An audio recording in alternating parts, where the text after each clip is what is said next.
Welcome back. Love Boat Project, episode number 66. I am your host, Mike Taylor. Along with me, as always, my co-host, Mike Robertson. How are you this week, Mike? Mike, if I love the 80s, as many do, I hope this is not an indication of the rest of the decade that we have ahead of us. We are not off to a great start. Yikes. So it's still Jimmy Carter's 80s, I guess. Yeah, this is, they don't even know it's the 80s. It's so early that they're not aware. They don't know what to do yet. No. Yeah, they don't know how to be in the 80s. It was not the dramatic Miami Vice makeover that we expected it to be. No, everyone had socks on. Yep. Some people had full sweatsuits, cowboy hats, and cowboy boots on. Oh, so that's the opposite of something. I don't even know what that's the opposite of. Yeah, it was a lot. We are here to talk about the Love Boat Season 3, Episode 17, titled April's Love, We Three, and Happy Ending. Original air date, as we said, 1980, Saturday, January 12th, 1980.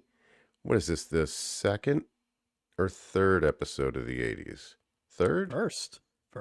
Is this the first? Oh, that's right, because this is the very first. Right. There was a big break after the last episode because they didn't have a Christmas episode. Oh, that's right. That's right. Okay. Interesting. Well, what else is on, Mike? We're going to start with NBC this week.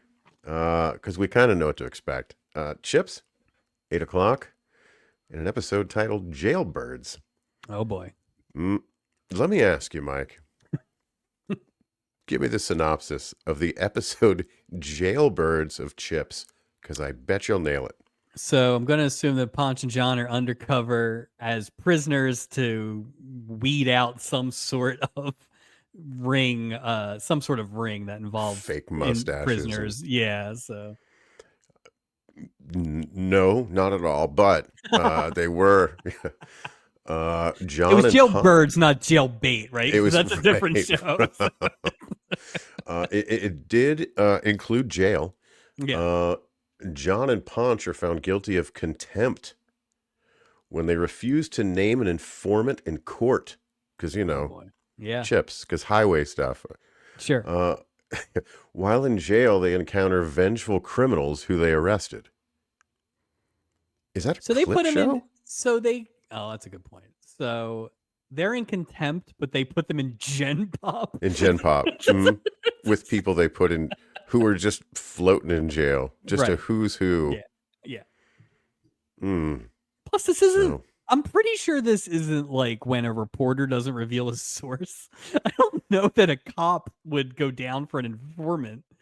Aren't they highway patrol, Mike? Aren't they like... Well, that's true too. Hey, I think that guy was driving fast. What are you doing? Who'd you give the ticket to? I'll never tell you. Nope. Okay, I can understand that. That makes sense. Was it that truck? Maybe. No, maybe it was. I don't know. That's on at 8 o'clock. Let's flip the dial, see what else is on. 8 o'clock CBS. Let's do this a little different. Oh, now I'm curious because as we said, CBS got bailed out by the holidays. They did. And unless they have a big MLK thing, I think it's going to be trouble. So. Holidays are over, Mike. The holidays are so far in the rear view because at 8 p.m. it's a Linda Carter special. Oh, wow. Linda Carter stars in a musical variety programming with Kenny Rogers. Is Kenny Rogers at this point? Well, yeah. Just pre-Gambler? It's close, right? It's pre-Gambler, but it's post-Ruby. I don't know if you know that, so it's right in that. And I just want to add, R.I.P. Mr. Rogers, but he was not a nice man. I saw him in concert, and he was like, if you don't know the words to my songs, you don't have to sing them. Wow. Yeah, he was not a pleasant fellow. So you got to know when to walk away is what he's saying. Yeah, basically. He's like, well, you got to know when to shut up. Like, he was just an angry... Lady, shut up. Shut your mouth. He was not cool. He is... We are now... I got to remind myself, we are in the 80s, right? Yeah. And so he, at some point, becomes, which is insane, the biggest star in the country, probably. TV star, too, with all those... He is definitely not going to be on the boat. No. Plus, I think it's a CBS thing, too, with those Lonesome Dove... You know what I mean? I mean, but look, it's CBS here too. Before Right. And this is You know, another thing where if the Love Boat ran till like 1991, right? Kenny Rogers is on this boat. Oh yeah, You know, yeah. it's all about the timing, right? It's like when you're hot, the guys who are the hottest right now are just not going to be on. Oh yeah, So, Johnny Cash would be on there in like 91. You know, any of so those. Hmm, is Linda Carter, is Wonder Woman CBS? have probably, right? Is that where probably. that is? I would think it would have to be for them to do a variety program. I'm sure she got ratings. Can't imagine that's good. Is she gonna lasso something? She probably lassos I something, don't know right? what does she do? I don't think she was like a Singer? model. I think she like won like Miss America or something. I don't unless her what was your talent? A variety show. Like wait, what? What are you talking about? Invisible plane. Just that didn't make any sense to me. Cuz like, oh, Will you're just Linda flying in a Carter you just fly in a seated position. You look just dumb. Yeah. will Linda Carter be on the boat No. in later seasons? You don't think? Ooh. I was gonna say not now, but like 1983. I'll tell you Like, what, what did she season 9, do? Here, I don't here's know what I what know she about Linda did post Carter. Wonder Woman. She was No in idea. Wonder Woman, and then she was the mayor in Super Troopers. That's all I know. Oh, So yeah, there is a bit of a gap there's there. a bit of a gap. Yeah. So Maybe. I hope so. She was my first crush as a kid was Linda Carter. Uh, I didn't know why, but just she was the one. And I don't know if it second was. crush, Billy Mm. Carter. I just like Billy beer. That's what it was. I just Well, love who that doesn't? beer. Who Woo. doesn't? So Uh, on ABC at 8 o'clock that evening. Let's go around the horn here. okay. 8 p.m. Winter Olympics 1980. The world comes to America. I was going to ask if the Olympics was January or February because I know we're getting close to a landmark Olympics. I think it's got to be coming. I wonder if it's going to preempt some of these programming because I'm sure That's a Olympics good would call, probably actually. trump the Love Boat, I would figure, Oh, in the next or I guess I weeks to don't. come. So it was Lake Placid. So obviously Right. time zone not a problem. Although Mm-mm. the U.S. Russia game famously tape delayed, I believe. That's so weird. That's We so just weird to me.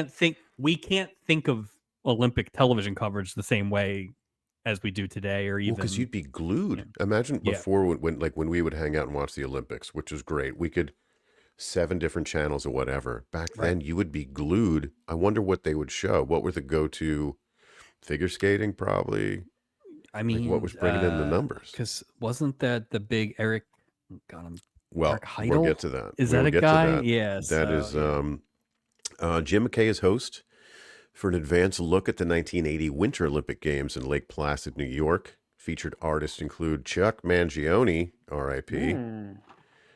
Peggy Fleming, and brother-sister speed skating team of Eric and Beth Hayden. Hayden, close enough. Hayden. Close enough. Yeah, close enough. So, Do you think? Well, I mm, guess not in the winter. I was going to say, do you think Nancy McKeon is featured? But that would be the summer. she's still in the spa. She's working on that.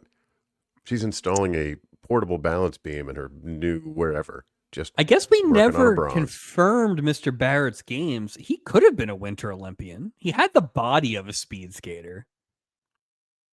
He was live. He was live. Yeah. I don't A mustache would have been disconcerting coming out mustache. of that body Wow. suit, though. That would have been a lot. Well, had he had the mustache, I'd been like, he could be like potentially a like biathlon, like a ski shoot kind of guy. I might But get into that's that, summer, but I believe, right? So yeah, winter. no, that's Winter winter. back in The ski 19. shoot.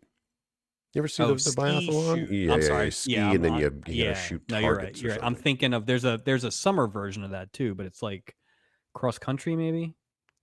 There is one where they like run and then pick up a rifle and shoot, but Yeah, it's not cold. you Yeah, run so 6 miles, you pick up a rifle, and then you immediately engage in a pencil fight with the yep. person next to you. Hey, Winners listen, and stay fans. tuned for our offshoot podcast for the 2026 Winter Olympics. You and I are big Olympics people, so Ooh, you you don't know. even. I love the Olympics, Come especially the Winter February, Olympics. come February 26th, who knows? We could maybe we'll have a little special Olympics thing. You never That know. wouldn't be fun. That would be Yeah. fun. I would be all about that.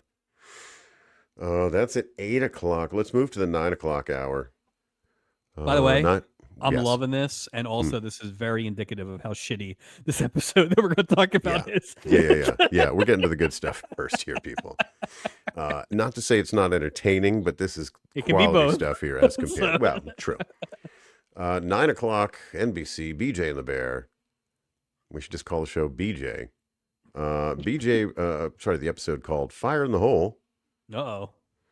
BJ brokers a reconciliation between Lil and her estranged father, while also assisting Lil in fending off a crooked mining executive and his goons who are determined to lay claim to her gold mine. About Okay. truck driver BJ and his best friend Bear, the Okay, chimpanzee. we're gonna watch that one. We have recently discovered we might be able to watch BJ and the Bear, which means we might have a BJ and the Bear bonus episode Maybe. coming up. I would love to. That sounds like a great one. I'd love to see. I bet you the bear wears a little miner's helmet. Anytime you get goons, Oh yeah. I'm in, and I feel like this might involve the bear knocking out a goon with like a helmet or something. And there's going to be a stick of dynamite with the fire in the hole. It's going to, at absolutely. some point. I'm dead. Oh, people are plugging their ears. Yeah, How do people you are work the plugging their ears. Zippo? Plus, I mean, that estranged dad, that could be anybody. I hope it's that one-legged drunk from the Christmas movie last month. So. That's funny. That's funny. 9 o'clock on CBS, highlight of the evening. If we weren't watching The Love Boat, I think we'd be watching this movie, not TV movie. Okay. Outlaw Blues. A woman shelters a fugitive and attempts to exploit his musical talent as they go after the country music star who stole his song and made it a hit. Starring, oh my God, Peter Fonda with Susan St. James. So she's the one exploiting Peter Fonda? No, she shelters the fugitive. She's the one that exploits his musical talent. Because somebody stole so Peter his Fonda's song. the guy she's protecting. A fugitive from what, though? Yeah, I don't know. The From recording Nashville? industry? Yeah, I don't understand. From a specific country bar? Like, I always forget that Susan St. James had a career before Kate and Allie. Yeah. But she was like in McMillan and Wife or one of those 70s shows. And obviously commentator of WrestleMania 2. Yeah, she was great. Very underrated. Again, that's Outlaw Blues, CBS 9 p.m. But we're not here to talk about that. I will say this, good for CBS. That is good at for least CBS. That's something. Competent programming. That's competent programming. That's all I think it's a quality alternative if you don't have taste and you're not watching The Love Boat for some if you don't want to unknown watch reason. Or Fire in the Hole. I mean, let's be honest. If we weren't watching Love Boat, we'd be watching BJ. We'd be watching Fire in the Hole. Yeah. Well, chips before that too, probably. You know, jailbait. Come on. Come on. Oh. But we are here to talk about this episode. Here is the synopsis, which I don't agree. I'll get your opinion on this. Okay. This is the IMDb episode synopsis, just to be official.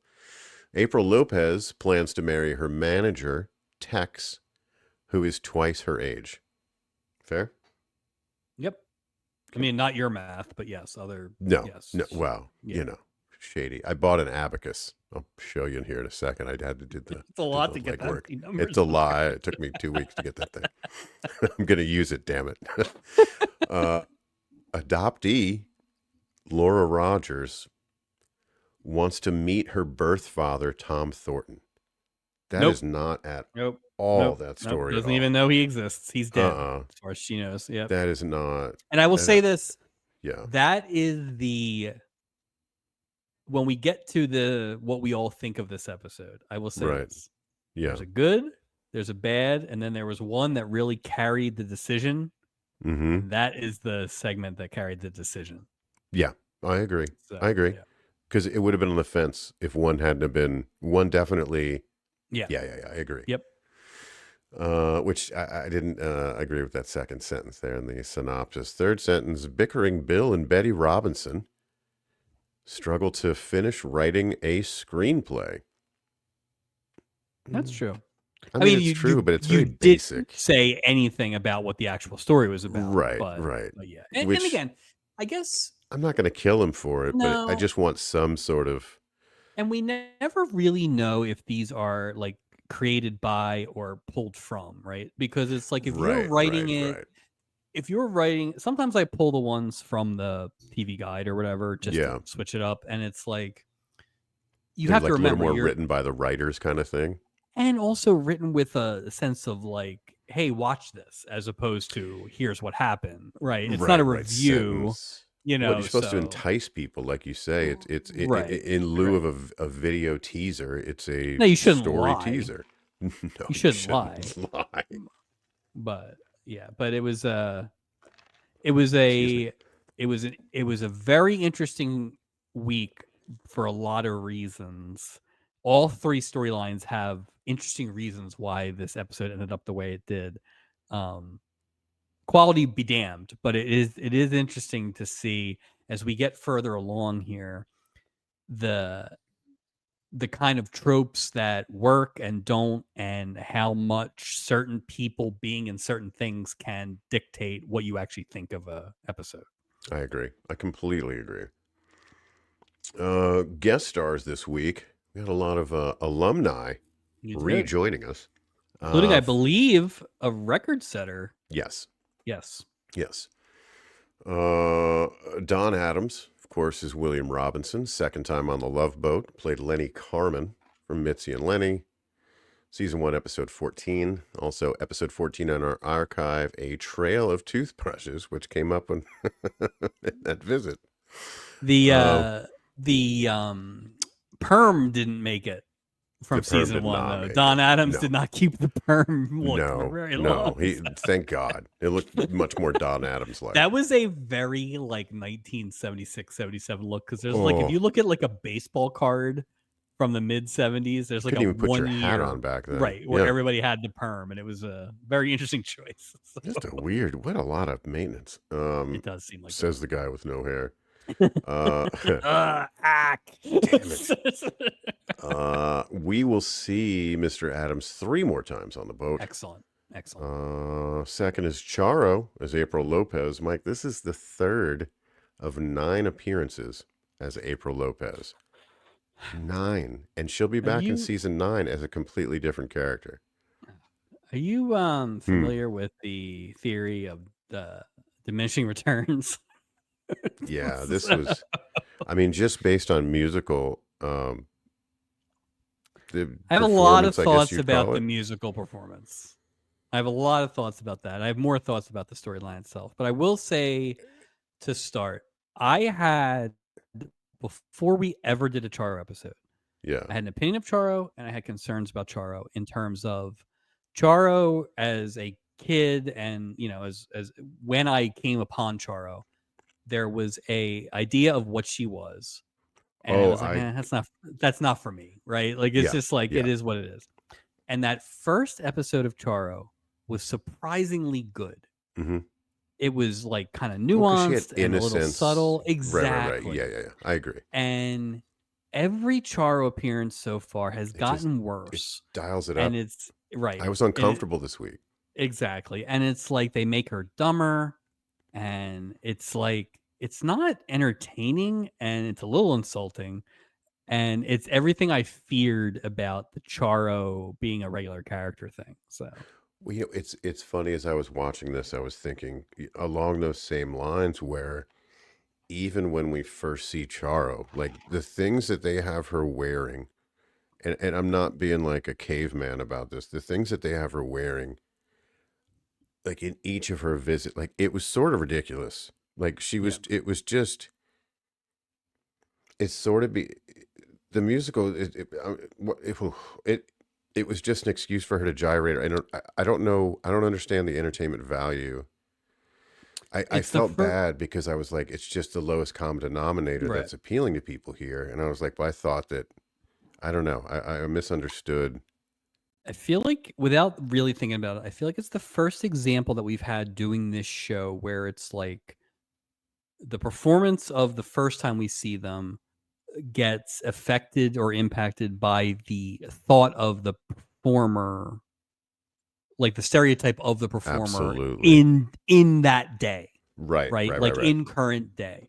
Like, Right. we are aware of a lot of these people, but we are not in the moment, obviously. Right. We And don't have the same so context of right. right. Yeah, And yeah. so like the fact that it's kind of landed where I think of Charo before we started doing this, it's disappointing because I thought, oh, well, maybe Charo in 1977 through 82 Oh, was more was of a appreciated as a multi-talented actress musician flamenco who guitarist. right Right. Like legit. right as opposed to this cartoon that they've Yeah. already caught up to her as Yeah. right, and that's disappointing because I mean I guarantee you if you went back and listened to our first episode, we were both super impressed and a little surprised. Absolute. Well, they made a caricature of like what, Exactly, and I hate but it it. changed. I just think they I didn't treat her the hate same. I right, don't like it. It's and the I same hate it the fact, character too. It's even worse. and it's dumber every week every Yeah, time. some of the stuff she said. Yeah, It that's just not funny. Who thinks it's that's not funny? funny. And there's so much of it. And then the problem is, not only was there so much of it in this episode, but like you said, we have this like 6 more times. This automatically predisposes me to not wanting to watch those well. I episodes. kind of think each of those, 6 more appearances. I think it's gonna be the same thing.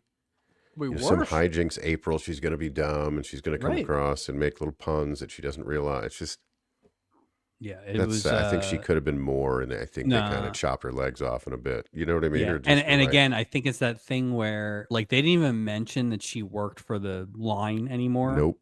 Nope. right? Didn't And even it's bring it just up. like Like, right. oh, And they it's just just found me. You're like, what do you right. mean? And it's just like it's going to get worse and worse and worse, and it's fine, like it is what it is, but it just makes me I'd almost rather not know. Like the fact that I now Maybe know that every Charo episode is going to be annoying, it like sucks. that's a bad start.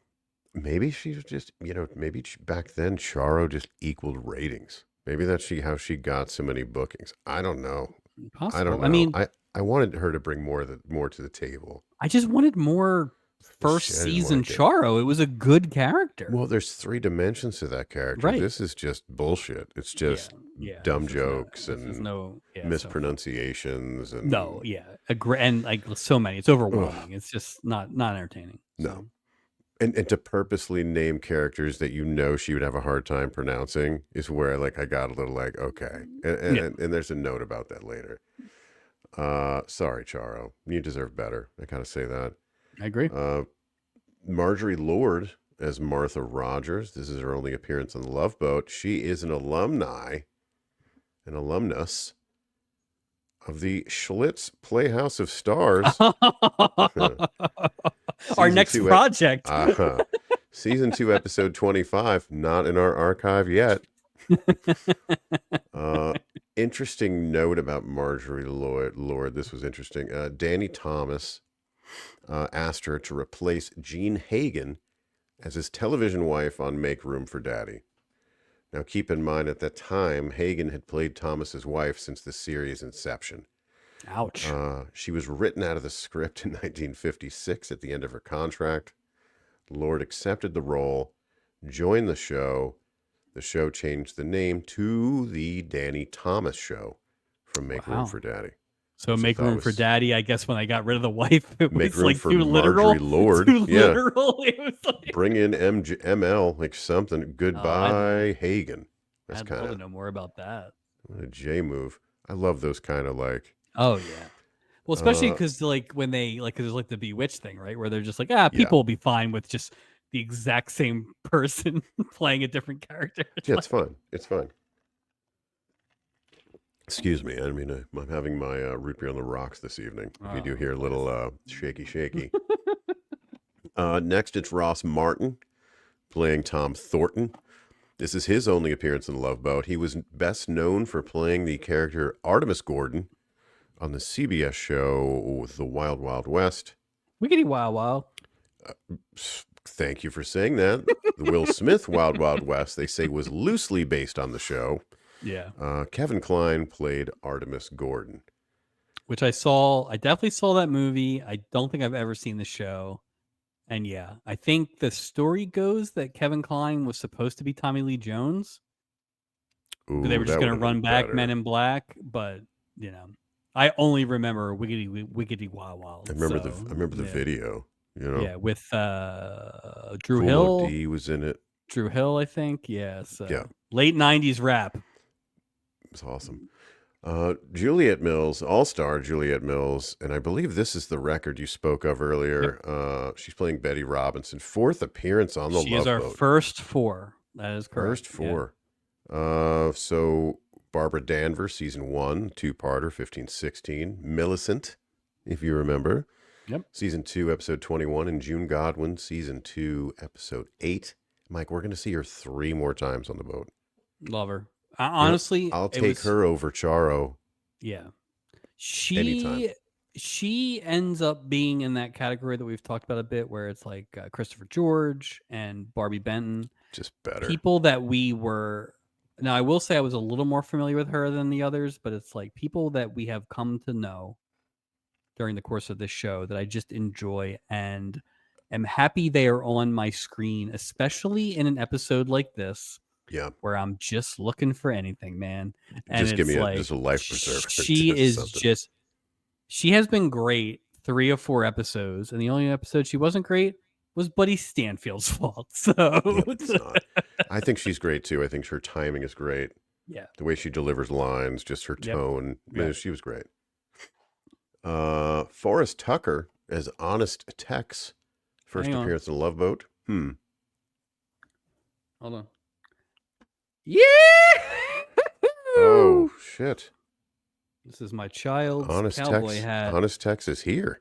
Honest Tex sucks. Honest Tex is terrible. Honest Tex is just. I did not watch F Troop.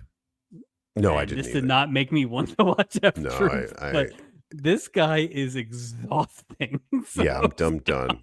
I'm done. God. That's funny. We will see him again. Hopefully not Honest Tex. Oh, We'll see God. Forrest Tucker again in season 5 and season 6. Don't put that hat away yet. He may be back. No. Oh, do you don't think he's not going to play a cowboy in those episodes? I mean, he was, Lori Walters as Laura Rogers. Second and final appearance in the Love Boat. She was in season 2, episode 6, which we love this storyline. Was it storyline of the year? Stubby winner. Oh, yeah. She was Kissing Bandit. And I believe we've even said she was the worst part of the best storyline. She was. Not stood out, necessarily though. her fault, but I will No. say after seeing her this episode, I think she's got like one move. So Yes, it's the same. yeah. You can find that in our archive, Love Boat Project number 30, titled A Nice Tall Glass of Poolside Milk. Anything to go over before we hop on the boat, sir? One quick thing, because of the quality, let's say, of this episode, I took a gander at the writing staff. Our friends Jolson and Bear did write one of these 3. Would you like to guess which one? I do. I'm thinking. I bet you it's the writers. Incorrect. No. They wrote the 3, whatever the 3 one was, but basically the adopted daughter storyline. Really? Which is That's pretty surprising. crappy, honestly, storyline. Yeah. Jolson and Bear, we have not kept as much on top of them this year. So inconsistent, man. But yeah, that it's just another one of those storylines that they wrote where it was like we have a start, we have a finish, and the middle, and nobody's going to pay attention to. And it's just like there was a lot of like just loose ends that were unnecessarily left, and I don't know, that thing, like we said, that thing ended up being the decider for me in terms of this episode. And I'm not saying they left a lot of meat on the bone, but they just didn't help themselves with. No, they just abandoned logic at some points, and it was just kind of.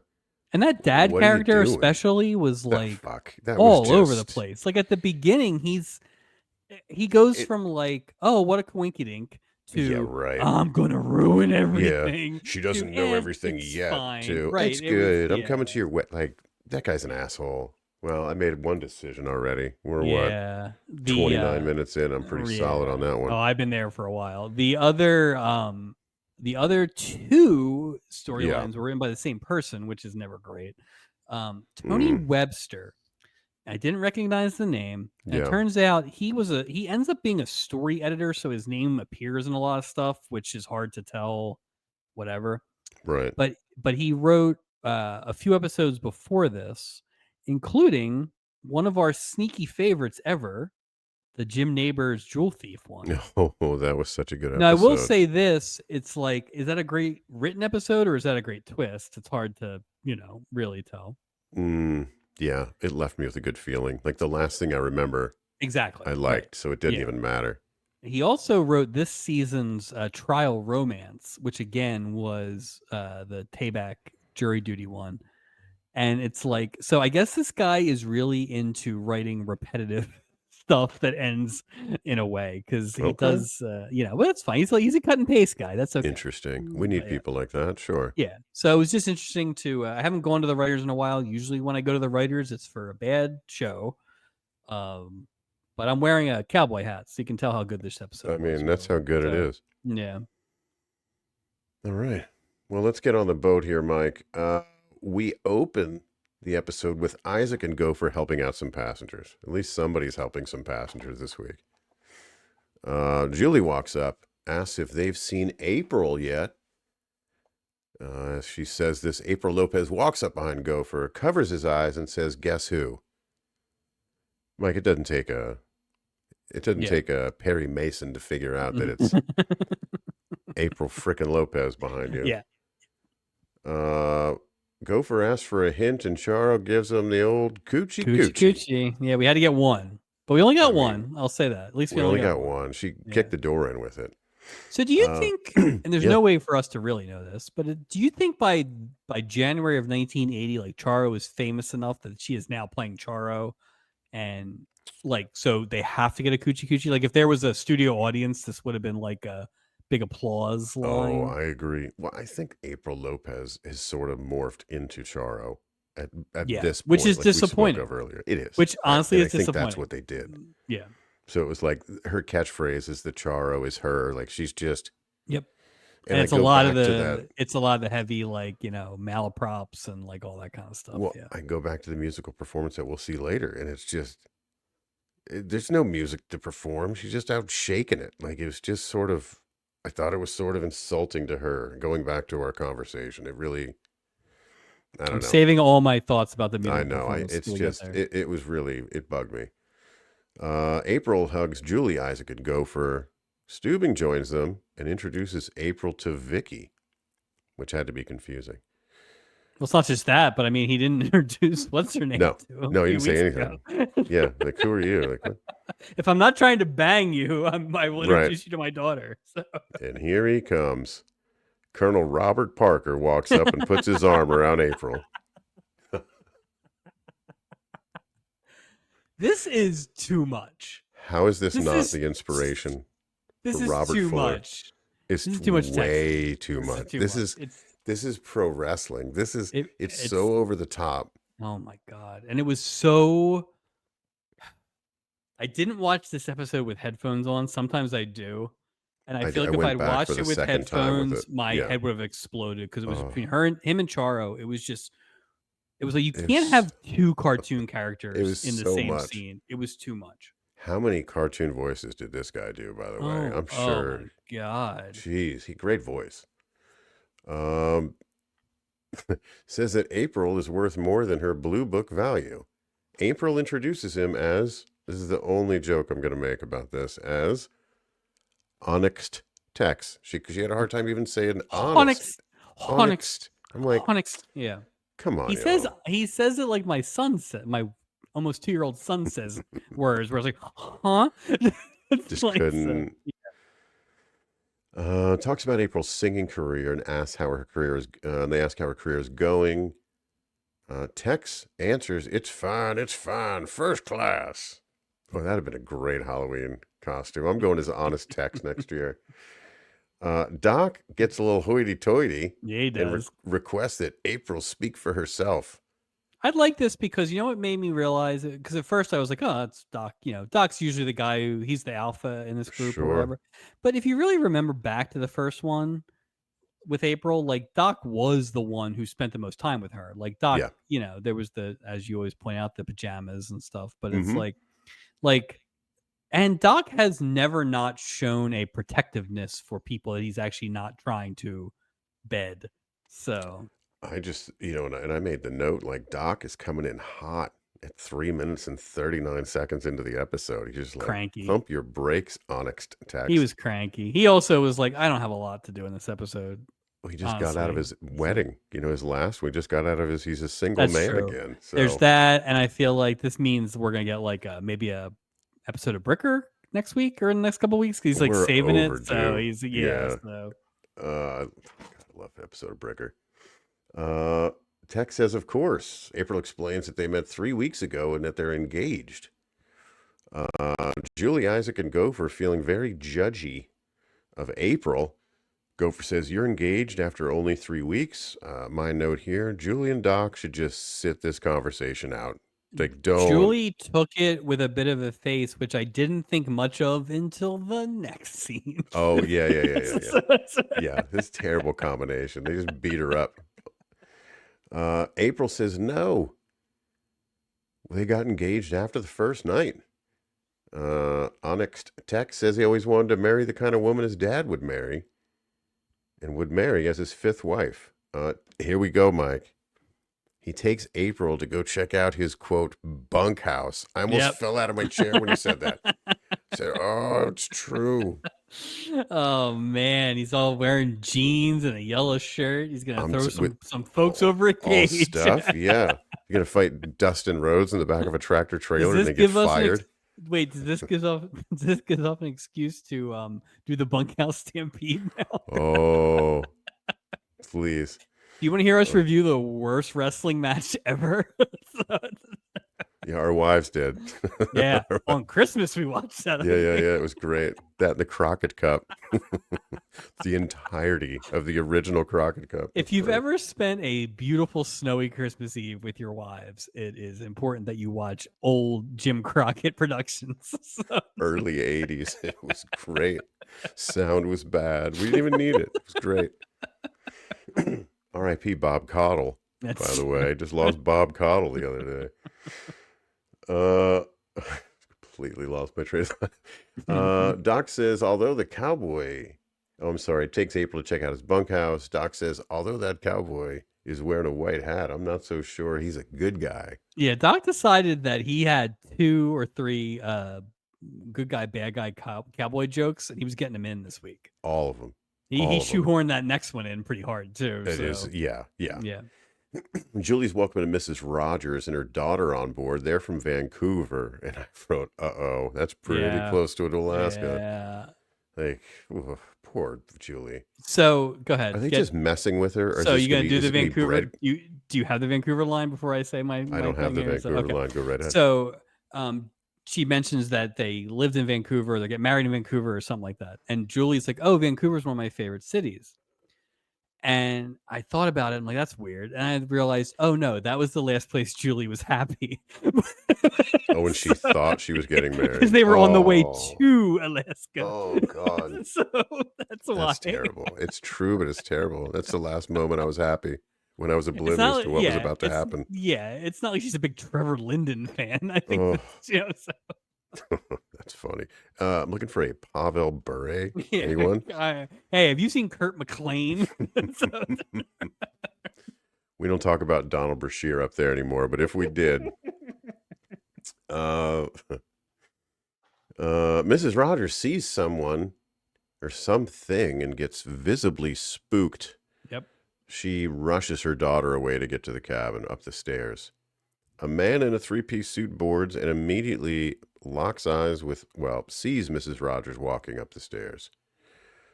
She looks back and they see each other. He asked Julie if Mrs. Martha Rogers boarded the ship. Boy, they're free with this passenger information, man. Julie gives this out with no context, and then she just splits. She doesn't even wait around to see if he needs any other information. She's just like... Because she's on the verge of tears. Like the words marriage and Vancouver came up, you know what I mean, within a minute of each other. It's too much for her. I feel like we talked about this a couple of seasons ago, actually, when Mm, Steubing attacked Jessica Walter, who was her high school sweetheart, his high right, school sweetheart. From what we can gather, these people haven't seen each other in 20 years. right. Now, 20 Yep. years goes a lot of different ways for a lot of different people, but the fact that you can just eyeball somebody from 20 years ago that quickly is impressive. Also, does that mean that what's his name, Mr. Thornton, is 41 years old? That That's is a funny. rough That is a 20. rough 41. I mean, he went through it. He tried to raise her on his own. Yeah. There's more going on here. He knows what she looks like because he knows exactly who she is. He Stalking her on knows Facebook. exactly what Laura, yeah, whatever they Oh, did. I'm yeah. telling you, there's no way you could accidentally and just, So it's impossible. he's been aiming for these cruises for years. Oh, yeah, yeah, yeah, yeah, Yeah, yeah. he saw the And wedding announcement. He's like going through microfiche on the he old Vancouver school Times. legwork. Yeah. You know what I mean? Him and Boots on Abe the ground. Vigoda. Real shoe leather. Yeah. Whew. Yeah, they were really free with that information. I thought that was interesting. Enter a couple who plan on divorcing after they finish writing and moving together. It is Sure. Mr. What's that? Sure. I mean, all right. Mr. and Mrs. William Robinson. For the moment, is how William Robinson introduces he and his wife to Gopher. My new joke with my wife is to refer to her as my current wife. Oh, nice. That goes over real well. There's a funny line from a podcaster, I think it's Comedy Bang Bang, who calls his wife his ex-girlfriend because technically he was. That's really funny. That's really funny. And their cabins are 124 and 126. Mrs. Robinson asked for adjoining cabins that aren't so close together. She's Love it. gold in this It's episode, just by the way. this Gold. is a spoiler. This is the only thing I liked about this episode, to be honest with you. And the storyline itself wasn't even that great. I think it's just the value of two characters, two people, two actors that you Yeah. really Yeah. like, just being themselves and just being charming. And sometimes you don't have to think that hard about it. And it was like, you know what? I like Don Adams. I like Juliet Mills. They're not trying too hard with that. Just Mm-mm. I'm It was gonna. believable. Like I honestly wish yeah. they had been on for twice as long as they were. I wish they were all three storylines because the rest of Seriously. these were just garbage. Yeah, like rubbish. Well, Rubbish. Right in the rubbish room. so dumb. Mr. Robinson says not to worry about her. She's not too bright. That's why she's carrying the That typewriter. typewriter. Wow. Missed it by zing. Gopher says to Isaac, if we ever split up, you carry the clipboard. No Jerry Stiller ticker tape scene this week, Mike. They've avoided all ticker tape scenes since Well, the we had to mishap. we had to get so many important scenes in. We couldn't waste any time. So no wasting time. Instead, we get a passenger slowly getting out of the pool in a bikini, painfully slow. Gratuitous. I was like, what? What is It's funny. happening It's been a while. There was a Yeah. stretch. I want to say it was last season, maybe early last season, where that was happening, and I thought, "Oh, here we go." And they had Same kind of gotten here. away with it because remember, there was like Billy Barty was like checking that one out. And all that. Yep. But the worst, not worst, but like the most gratuitous ones are the ones where they don't even comment on it. I guess this? Doc technically comments on it a little bit, but it was just like, yeah, I guess you can say it's setting up their scene, but they didn't need to do that. This always feels like, because it's 1980 Hollywood, this always feels like somebody promised somebody that they could get on TV. I'll make you famous. Yeah, Just get on this couch. Yeah, Yeah, something shady going on. Doc and Gopher look super creepy hanging out poolside and leering. And then I was thinking, like, the cruise just started, Mike. You would figure at least Gopher would have something to do. Doc, okay, probably not. Isaac was the only one who worked. I didn't see anybody do anything. I mean, Isaac Steubing served was a at drink. the captain's table, so I don't know if that's work. Isaac served a drink. Julie gave out information that she shouldn't have. Right. So yeah, it's not a big working week for sure. Julie walks up and Doc explains that, quote, we decided to talk to April about getting engaged so quickly to someone she doesn't really know, which again is sort of a weird thing from Doc, but to your point, it's that sort of protective thing. They have, uncle, niece, whatever. I don't know what it is. Doc says not to bring up honest text in the beginning of their talk with April. Gopher suggests that they ask her to sing a song on the show tomorrow. Julie says, well, maybe April will sing if Julie plays her flute. Yeah, the Don't play your flute's flute, back. Julie. How the Flute's hell did back. this come back? Who requested this? Everybody was like, wait a minute. Julie plays the flute. We should bring that back. Ugh. Continuity. I have all the continuity items. You're going to pick the flute? All right. Continuity. And when she plays the flute later, very annoying Ugh. for a reason that I hope you picked up. Gopher says, we're not trying to discourage her. They walk up to April. Julie asked if she'd like to sing a song tomorrow night. She said she'd love to sing a song for her, quote, friends and family. Gopher says they wanted to talk to her about family. Says that sometimes a husband's part of the family. I wrote, Gopher's a real Dr. Phil.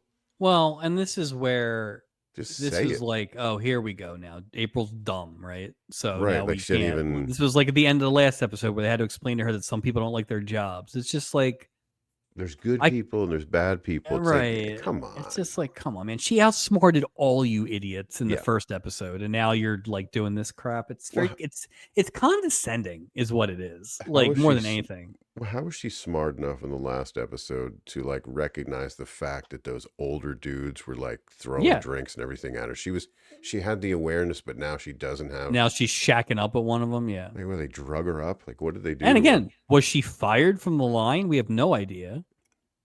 If Yeah, she's why would still, she- like, I would imagine the princess line doesn't allow for managers. So they're going to bring up the flute thing, but they don't explain how, on her third visit to the ship, how April Lopez, if she is employed or not. Watch, next time she'll be employed again by the ship. There'll be no. Oh, well, Tex ain't making it back the next episode. Like he's I dead don't know if or Tix. something. Yeah, he's not physically making it back. No, from he's another dead. episode. Like the widow April. It's the next episode. Yeah, the restful Tex. Yeah. Doc's interrupted by a returning text. His sweatshirt says, buy your Rex from Honest Tex. Let me just say it's a great opportunity for me to say here, perfect holiday gift and another item we'll be adding to the project shop. Sweatshirt that says, buy your Rex from Uncle Tex. It took me like 9 tries to figure out Same, what that thing said. I same. saw I kept buy right paused, I away, go and back I and had paused. no idea. I couldn't figure out Rex. I'm like, what the fuck is Shouldn't have wore Rex? that Like, jacket over it. He really made it hard to read. Come on, he had his Tex. cowboy boots over his sweatpants too. It just was, I mean, bravo, bravo. Again, that Halloween costume makes itself. You'd be A the for- only one that would know, but A one of for these years. effort. A for A for effort. I will effort. say this. Foster Tucker, whatever the hell his name was. A for effort. So, Oh, he's great. April asked Tex if she can sing for her friends tomorrow night, and Tex is like, absolutely not. Singing for free sets a bad precedent. Hey, Which Tex fair. is all about the money. Yeah. Which Doc starts to have words for Tex, but Tex just shuts Doc right up. Shut your hole. Tex is a big man too. I will say. I mean, yeah, Doc has gotten punched in the face twice and was lucky to survive. Tex would have killed him if he had punched him. Oh, there's no. I guarantee you, Tex has got a revolver in that room. In his You know what I hat. mean? He probably plays poker. Oh, it's in a Yes. hat. Because you don't want to put in your sweatpants. You know what happens there. No, Wide it's receivers get Plaxico, real Plaxico situation.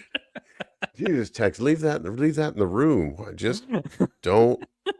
No need. Wait till you put your work pants back on. Tells Doc he's April's manager, has a 10-year contract. Doc asks April why she signed a 10-year contract. Here we go again, Mike. Ugh. April says she was going to sign a 1-year contract, but Tex told her that if she signed a 10-year deal, she wouldn't have to sign her name 9 more times. And that's just good management. April Lopez, in the first episode, scouted out the boat enough that she could fool Gopher with a story. And then when Gopher said, oh, go that way, she waited till he left and snuck Yes. around and then found the laundry room and Where's hid. the street smarts, man? Right, Where's exactly. And now she's this dumb that she's doing this nonsense with the contract. It's just annoying. So It's disappointment. Tex tells April it's time to go. He doesn't want her in the sun too long. Taps her on the butt with his cowboy hat and says, boy, it's warm out here. Doc says, nice hat, Tex. You got it in black. Look at he goes. He's going Uh, back to that one. yeah, You know he's it's a gonna good get joke this. if you He's gonna get this revisit hat thing in. hitting the reprise on that joke. Okay. Uh, Mr. and Mrs. Robinson are in one of their cabins together, and typewriter's out. They're working on a movie. She changes one of the words that he suggested, and he is not happy about that. She tells him the word perhaps is better than the word maybe. She made it sound. I agreed with her, by the way. She just made it Anything she sound. Yeah, she says sounds better. sounds better. Yeah. Yeah. So. Now he's talking about a scene where a guy goes into a bar, sees a single Ugh. gal, Yeah. grabs a peanut from the bowl of peanuts, throws one of the peanuts in the air, and catches it in his mouth and grabs her attention. He asks her what she thinks. She says even if the woman noticed this guy doing the peanut trick, she would just think he's dumb, which just cut right to it. She's brilliant. Mr. Robinson grabs her hand to take her to the bar to show her how dumb it is. But listen, and again, I will give this The best scene, I storyline. will give this storyline flowers, but Yeah, yeah. also it's like they literally spent 2 minutes explaining something that they then showed for another 2 minutes later. Yeah. So it's just like this, just because it's enjoyable because I like the people doesn't mean it's good. Oh, it wasn't a So, good use of time. Like no, they're not like, at we don't all. even have to advance this story. No. It's weird because this story doesn't have a middle. It has like a one line middle, and then Oh, and then listen, it just sort of like, you know in what I a mean? in a better episode, Yeah, I would be tearing this storyline I apart agree. for all the I agree. flaws and holes. I'm just choosing not to because I enjoyed it so much better than the other two. That's true. So That's true. Uh, okay, so I'm sorry. We're back at the pool, and Martha Rogers is having a drink poolside. Thus, the beginning of Martha Rogers' stress drinking. And we'll keep tabs on this because boy, oh boy, does she drink a lot. Understandably so. The man in the three-piece suit is approaching her table. He's creepy, man. He's now wearing all white like he's playing at Wimbledon. He says, "Hello, Martha." And she's like, "Where did you come from?" Like, where the hell? He says they haven't seen each other in 20 years. That's so funny that you said, does that mean he's 41? I Because if mean, this guy's 41, he then said he was 21 when they he gave up the did. kid, right? Like 41. You that better is stop it. a tremendously terrible 41. So Are they saying that to make him sound younger than her? Because I there's a mean, weird age game going on here. because she's very old in real life. Like it That's is what I a would think. weird. It's almost like they. I didn't really think about it until we started talking, honestly. Mm, But it was like, why would you highlight the age of him being a dumb 21-year-old and then have, I mean, Ross, whatever his name is, has to be in his 50s easily, right? I mean, easily, there's easily. yeah. All right, let's just say 50. Let's just call it 50. Yeah. He's wiggity washed up. He's so, yeah, he's a heel too, man. I'm not a fan of this guy. Second timer. He's all over the place. I tell you what, Like, because first time I didn't hear clearly the circumstances, like the whole dying and the. We'll get to it, but well, they shoved that in like right. under the breath. And then I Yeah. was like, So. oh, we'll get to that. I don't want to. He says they haven't I seen want each to other. spoil this gold. This Yeah. gem. He joins Martha, tells her that she looks wonderful. Asks how Bert is. She says that Bert and she divorced when Laura was 5. Great job, Bert. You know, did anybody talk to Bert about adopting this kid if he Yeah, I split don't. 4 years in? Like, He was just like, enough. what is he? What is he? Vicky's uncle? Right? He was that ruined the whole thing. Yeah. Tells him that she doesn't want any trouble. He tells her that he kept the promise for over 20 years. To your point, the 40, we learned Yeah. that he is Laura's father. Speaking of Laura, here she comes, and she like dries her hair on her mom or something. I tell you what, you get a knuckle sandwich, Laura. You better back up. I'm fine sitting stress drinking, and you're gonna bring pool water all over me. Come on, slow it down. Martha introduces Tom to Laura. Tells Laura he was a neighbor of her mother's years ago. She invites him to dinner, and I'm like, oh, come.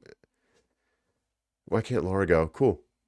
cool, nice to meet you. And then Yeah. that's it. Everything's got to lead to like What was this guy more. gonna do on this cruise if he hadn't run into them? Like, he doesn't do anything else the rest of the trip. Nothing. Captain doesn't Yeah. invite him to the table. Which Nothing. which to your point, maybe he Mm, was like on the lookout for them the whole time. So yeah, it's just something's not right. Mr. and Mrs. Williams are walking up to the outdoor bar. Let me ask you something. What's your favorite bar on the ship? If you have to pick one you want to have a drink at, which one would you have a drink? Daytime. daytime? Daytime. See, I don't like that little tiny outdoor bar. Well, it's too much I would sun. want it to It's too be much sun. outside, but it's a tiny bar, so you can't really sit there. Mm-mm. And it is too much sun. It's way too much sun. I want to say Pirates Cove, but I also kind of like that small one that Debbie Allen was at. On the side near the Acapulco. After the, Yeah, I like that one too. yeah, because it's a little bigger than the other small one where what's his name, Courtney Steubing beat the hell out of that guy. Yeah, But I think that's that one, which might be the same one that Henry Morgan ripped off Isaac. I So think so. I think that's my answer. So Either I would either love a not crowded Pirates Cove, like while people were like going into town Pirates yeah, Cove, like or yeah, that bar next to the lounge. yeah. I would not do the outdoor. Not enough shade. Not enough shade. What Not I enough wouldn't want shade, to do. and again, it's a very tiny bar. If it was a bigger bar, maybe I Yeah, would enjoy it. But it's like a 2-seater. yeah, it's not. And what And if you get stuck and next to usually Raymond Burr? You're like you're well, and just a there's usually room a there. crew member drinking too. So it's That's like true. there's That's true. Mr. Williams is about to try the peanut trick. Mike says that if it works, it's going in the script. Spoiler alert, it's not going in the script. Mr. Williams sits next to a blonde passenger at the bar, grabs the peanut, throws it up, and it lands on her. And now I couldn't tell where it landed. Did it land in like her cleavage? Is that what happened? I mean, I think that's what they were going for, but I didn't like, see. I couldn't track the yeah. peanut visually, but she slaps him and leaves the bar. And Mrs. Williams loves every second of it. Uh-oh. Womp Do you smell that? That smells like Italian night. That's what it smells like. womp. And I'm sure of it because the waiters are dressed like gondoliers and the pasta's flowing like wine. They're just throwing pasta at people. So, Oh, some more. like, if Mm, you're just listening to this episode, if you're not really paying attention, you would have missed that completely. 100%. Like, what are we No even announcement like, right? hey, what's the matter you? Nothing. Wasn't last Italy night like Doc like started singing like "A Sole Mio" or something Yes. like that, and it's like Mm-hmm. now we're just like, oh, here's some It is what it is. yeah, It's here's just some food. Francesco Rinaldi or something. It's just all you can eat pasta. Bring them a trough of fettuccine. Yeah, Like your it's family. nothing. When you're here, your family. So It just doesn't. unnecessary. Sometimes we highlight Unnecessary. these theme nights to the point of exhaustion, Yeah. and sometimes they're just shoved in here for no Like reason. There's English no pub night. reason. We have But at least jellied English Pub eels Night was and different, and they I did agree. reference I it. agree with that. Yeah, There's not one line in this episode that references the no. Italian night, so why Like why bother? not? Yeah, there's no Yeah, point. Just give right. food. Good point. Laura, Martha, and Tom are having dinner. Why? Tom asked about Laura's husband to be. He's an obstetrician. Of course he is. Here we go. Tom says there's nothing more beautiful than the birth of a child. Didn't your Uh, wife die in what a childbirth? dick. Yeah, was it really beautiful? Asshole. This guy's a psychopath, dude. He's just trying to make Martha's hands are sweating and shaking as she's trying to get the fucking drink to her face I because she's didn't just, think about a oh, lot of this stuff with him until just now. That is a psychopath move. what That a is crazy line. Like, that would what are be you the most doing? at best, that is the most star-crossed moment of your entire life. You would not be whimsical about it.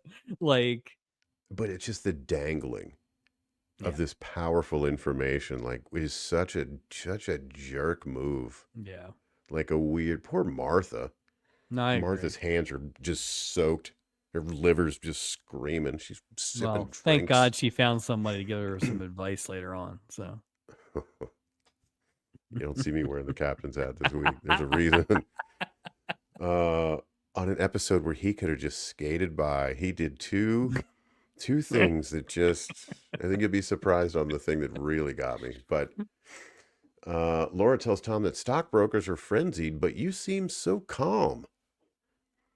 And he says, that's because I'm dining with two beautiful women. This is a little creepy too. And like, Yeah. just Because there's never really any indication that he's interested in Martha, right? no, she's too old Like, for him. well, that's the thing. It's just like this is all so weird. Like, what do you really, you need to get something off your chest or like what? It's a weird dynamic what he's doing. And like I get the if you take him at his word and he did Yeah, not know they were going to be there and he is confronted with it in his face for the 100, first time in 20 years, there's a 100%. lot of emotions, there's a lot of it.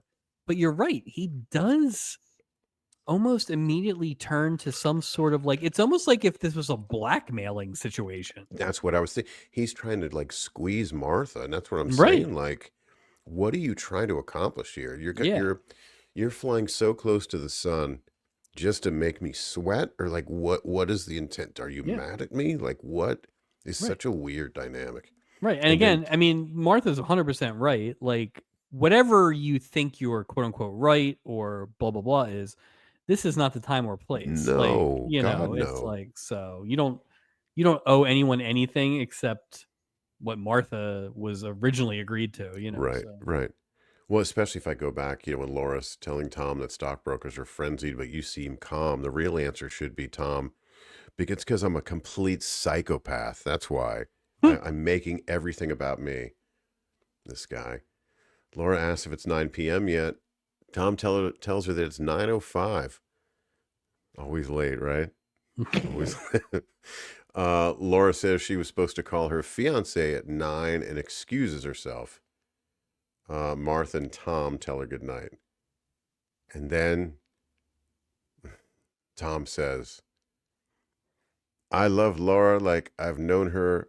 I've known her all her life. What Oh, an heavy asshole, man. handed. What Good are you Lord. doing? You've spent 10 minutes with this. Right. Shut up.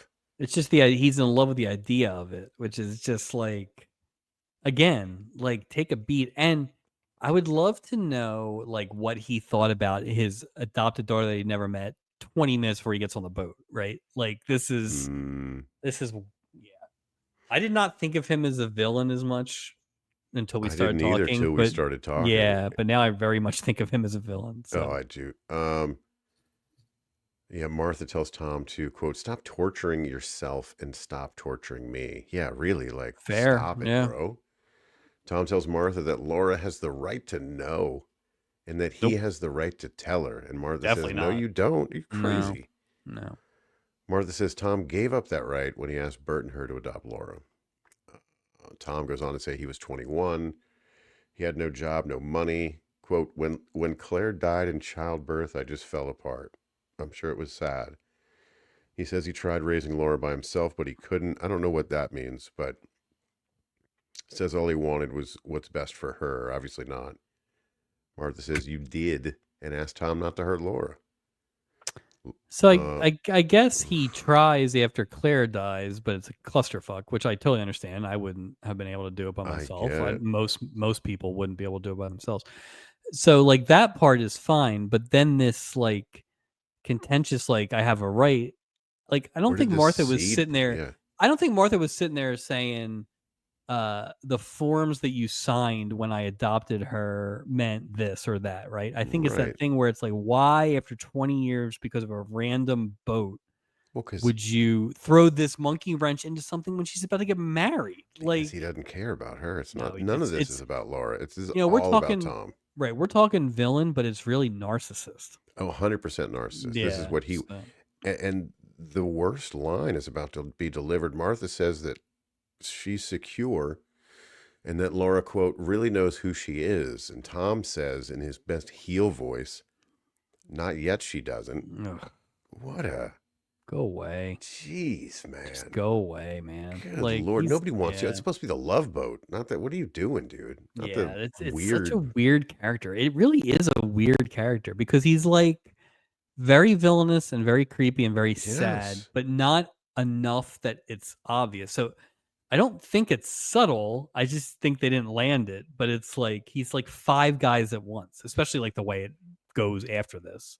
Well, So and I'm just thinking too, like based on what we've seen out of his character, right? Whatever happens later, I don't think whatever happens later is not strong enough to sort of put out the fire in my mind that something else is going to happen with this 2 years down the road.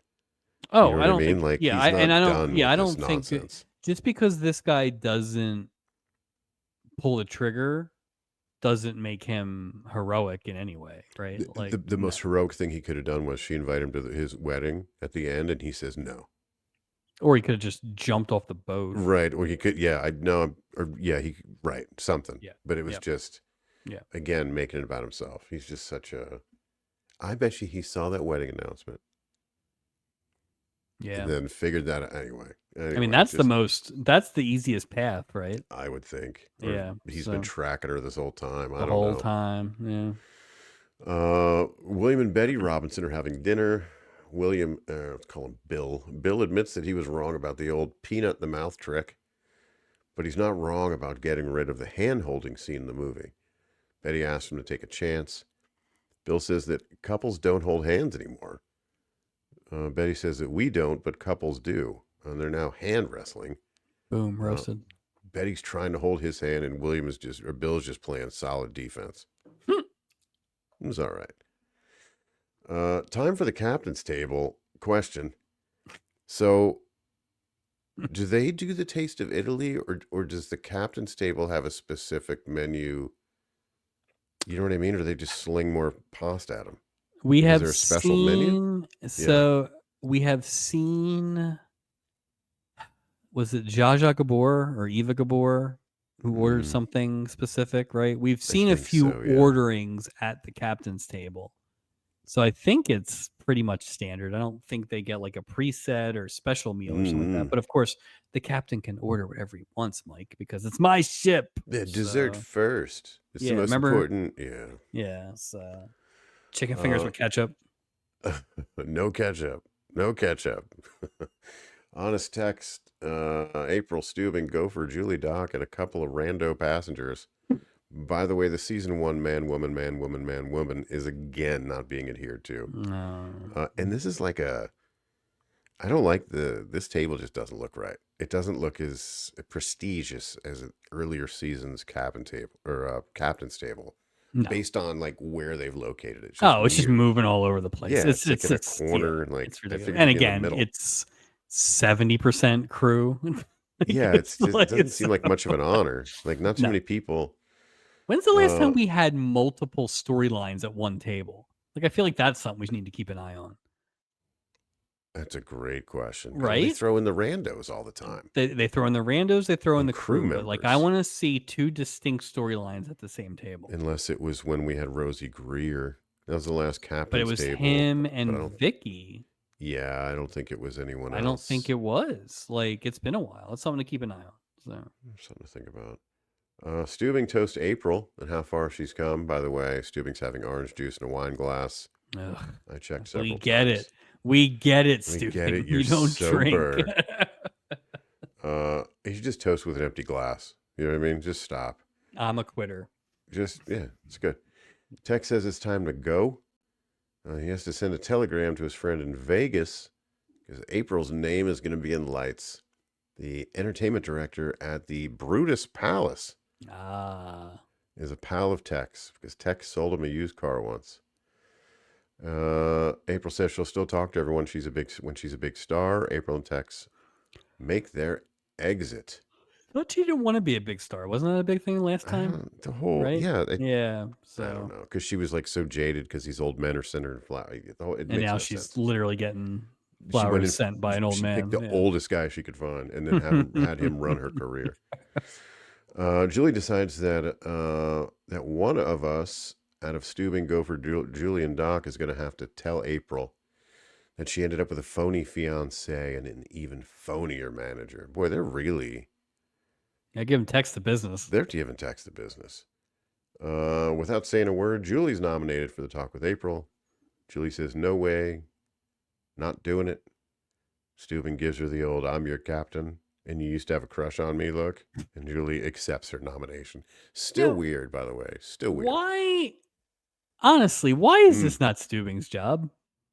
you would This should think be Mr. stupid, right? Overprotective, I discovered her, all this other bullshit. Right, He's right, not right, right. willing Like, to. yeah, he's a coward. He's a coward. He He's an just absolute wants to be coward. a busybody with the other storyline. When the real storyline, he should have said something. He should have had a man-to-man with Tex on the bridge. That's what should have Absolutely. happened. Yeah. And it's like to stick poor Julie on it, who, like, isn't invested really. What a weird. Oh yeah, because she Yeah. loves confrontation. You know Right. what I mean? She's the Right. worst person you could have. So, And that takes us to our first commercial break.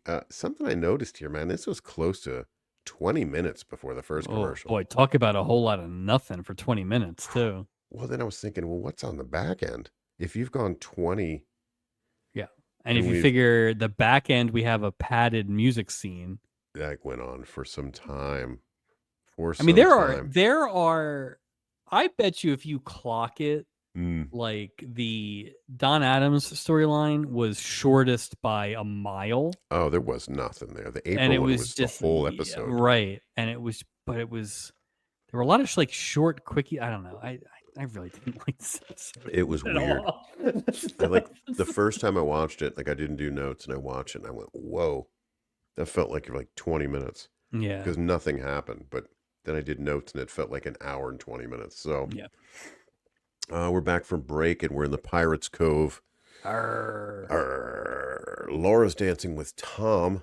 Awkward. This guy Has a little is bit of too the much, man. cowboy cheerleader and Bill vibe. He's the kind of guy that would like want to fake his own death just to see who had shown up at his funeral. Like that kind of guy. He's just a piece of garbage, this guy. So he's like Tom Sawyer. He's like Tom Sawyer. Exactly. That's funny. They join Martha at a table after the dance is over. Laura tells Martha that Tom is such a nice man. As Tom gets another drink for Martha, I said, I bet Martha did a lot of stress drinking on this cruise. Martha's getting yet another drink. Good for her. Martha asked what Laura and Tom were talking about while they were dancing, nervously. Laura says mostly marriage and that Tom was giving fatherly type advice. Boy, we're gonna fly right up to the sun here, aren't we? Mm-hmm. Laura tells Martha that she thinks Tom likes her, and Laura asked Martha why she's being so cold to Tom. Boy, Martha's talk about being in a corner. Why are you not being so nice? And then like, jeez. But this is the problem with the casting / writing is, I mean, Martha's probably not interested in him from Jump Street because he's what, 20 years younger? Yeah, right. So, like, or he looks unhealthy already for his age of 41. So. When you brought up something earlier, there's no way he's going to walk on that ship and immediately go, oh, that's that person out of the corner of his eye that he hasn't seen in 20 years. Right.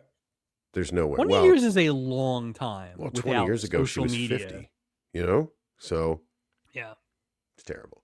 Last time I saw you, I was just throwing my child at you. So weird.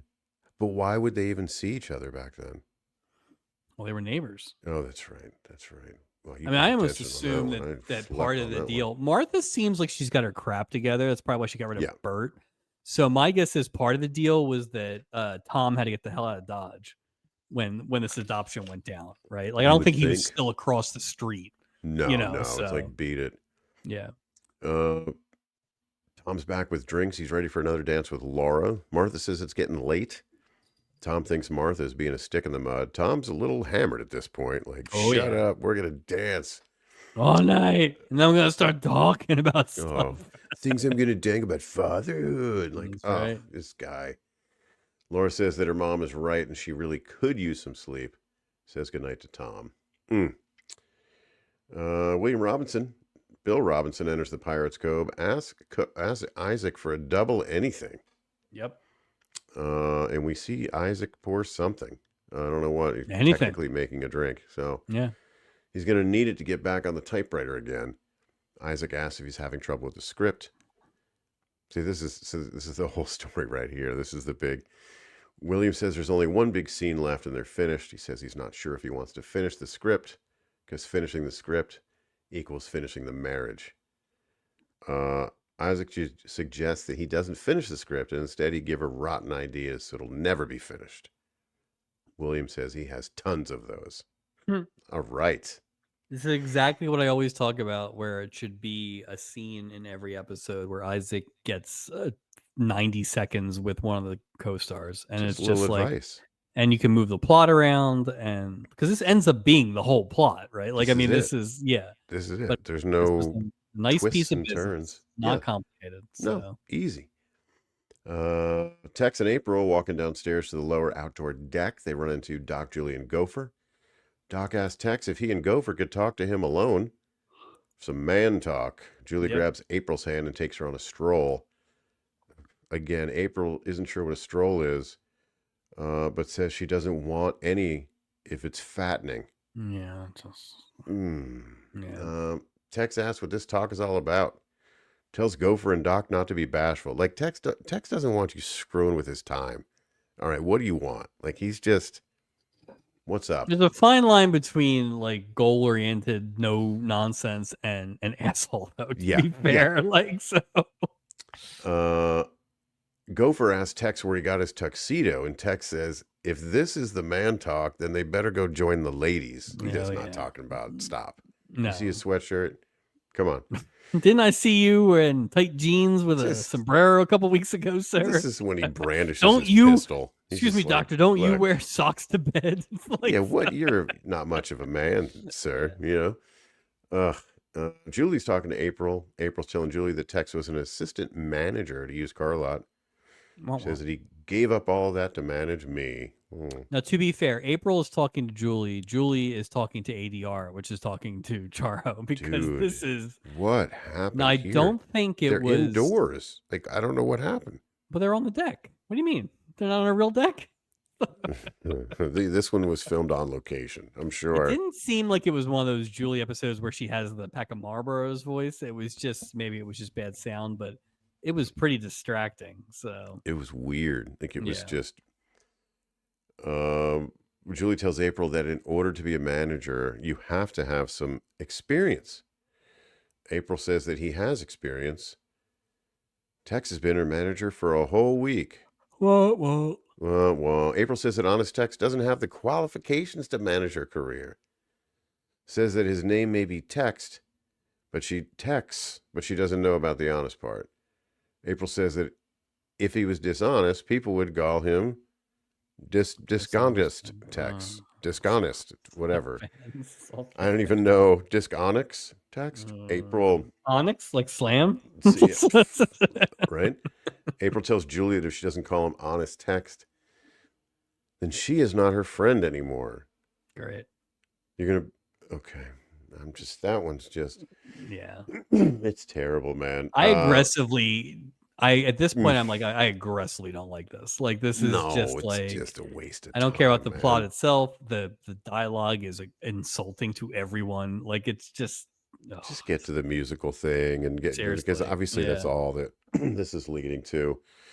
Betty Robinson back at the typewriter. William shows up. He has an extraordinary idea. The ending of all time.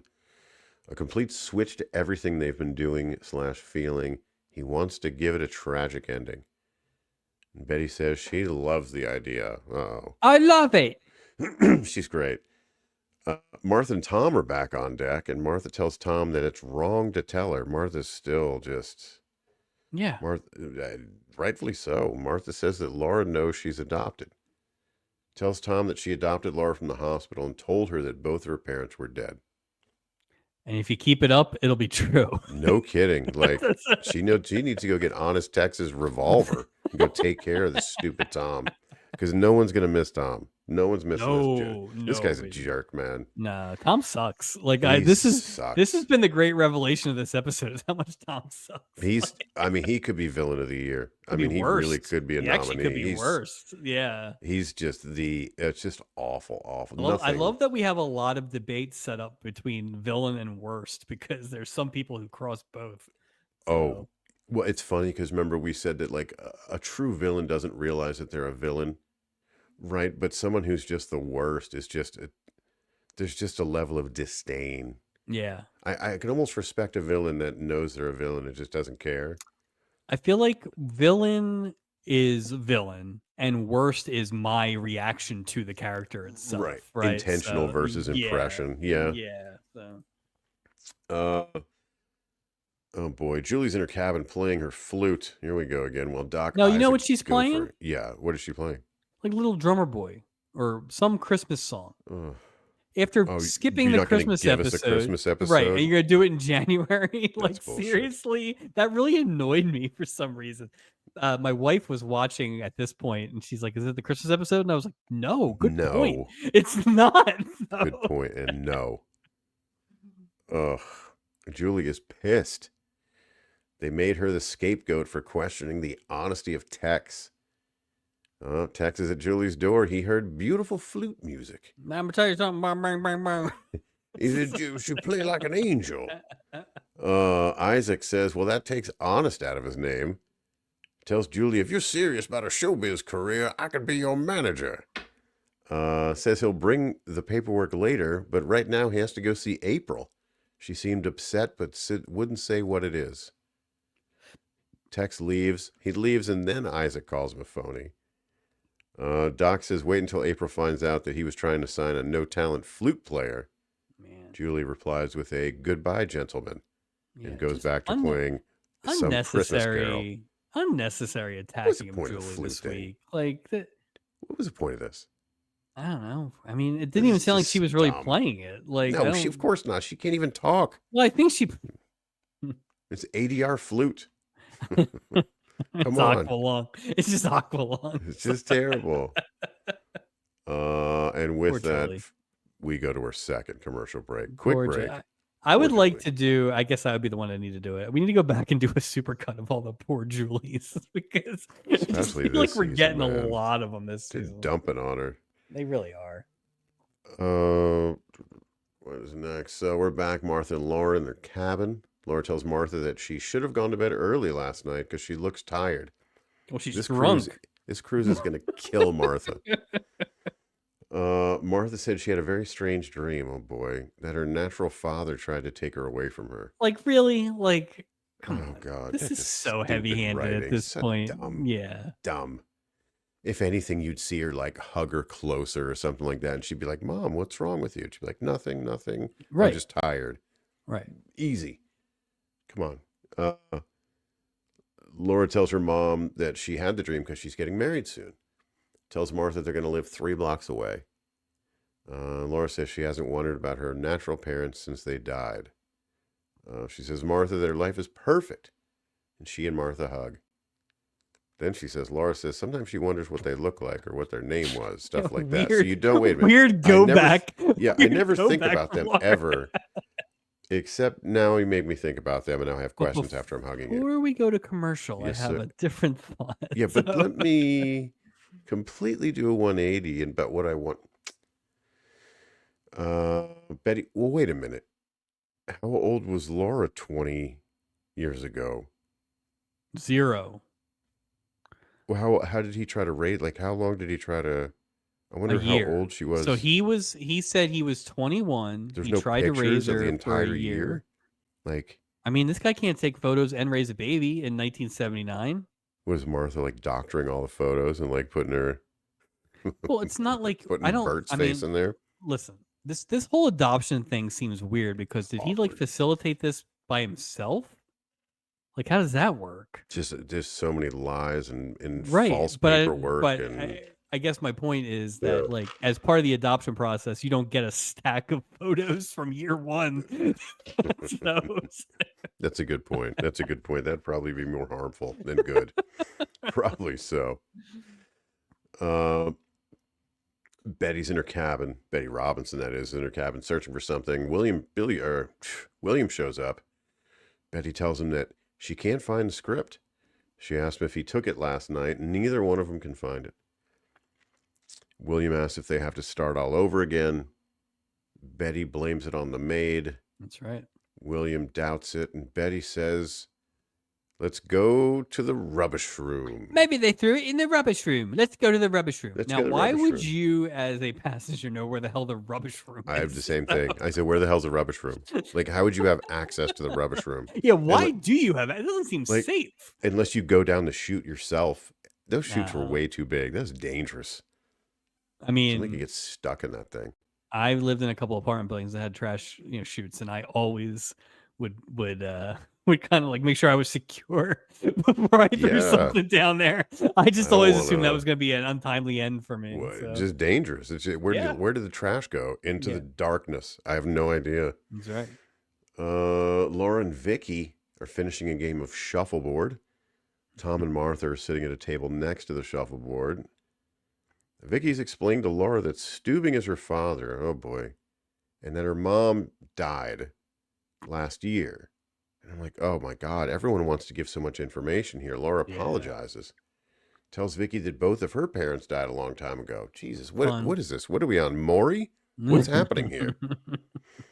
We Like, were just playing shuffleboard, just man. keeping it light. Like, come on, Why is man. shuffleboard so contentious? That was where the Genghis Khan thing I'm came telling up. you, So, it's such a competitive game. I don't know what's going on. Obviously these guys are not playing it right because if they're following the rules, it wouldn't be this friendly conversation of like, let me tell that's you my true. tragedy. No, That's let me true. tell you my tragedy. They'd hit him with the quill or whatever the Yeah, hell the exactly. shuffleboard things are. Exactly. Uh, Tom loom Tom looks visibly uncomfortable hearing what Laura's saying because he should be dead officially according to the story.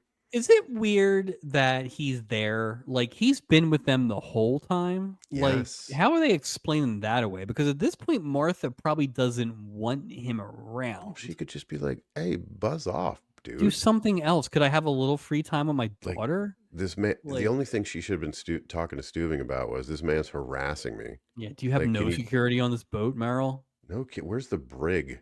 Can we put him in the Seriously. brig? I mean, we all just hung out with your daughter by ourselves.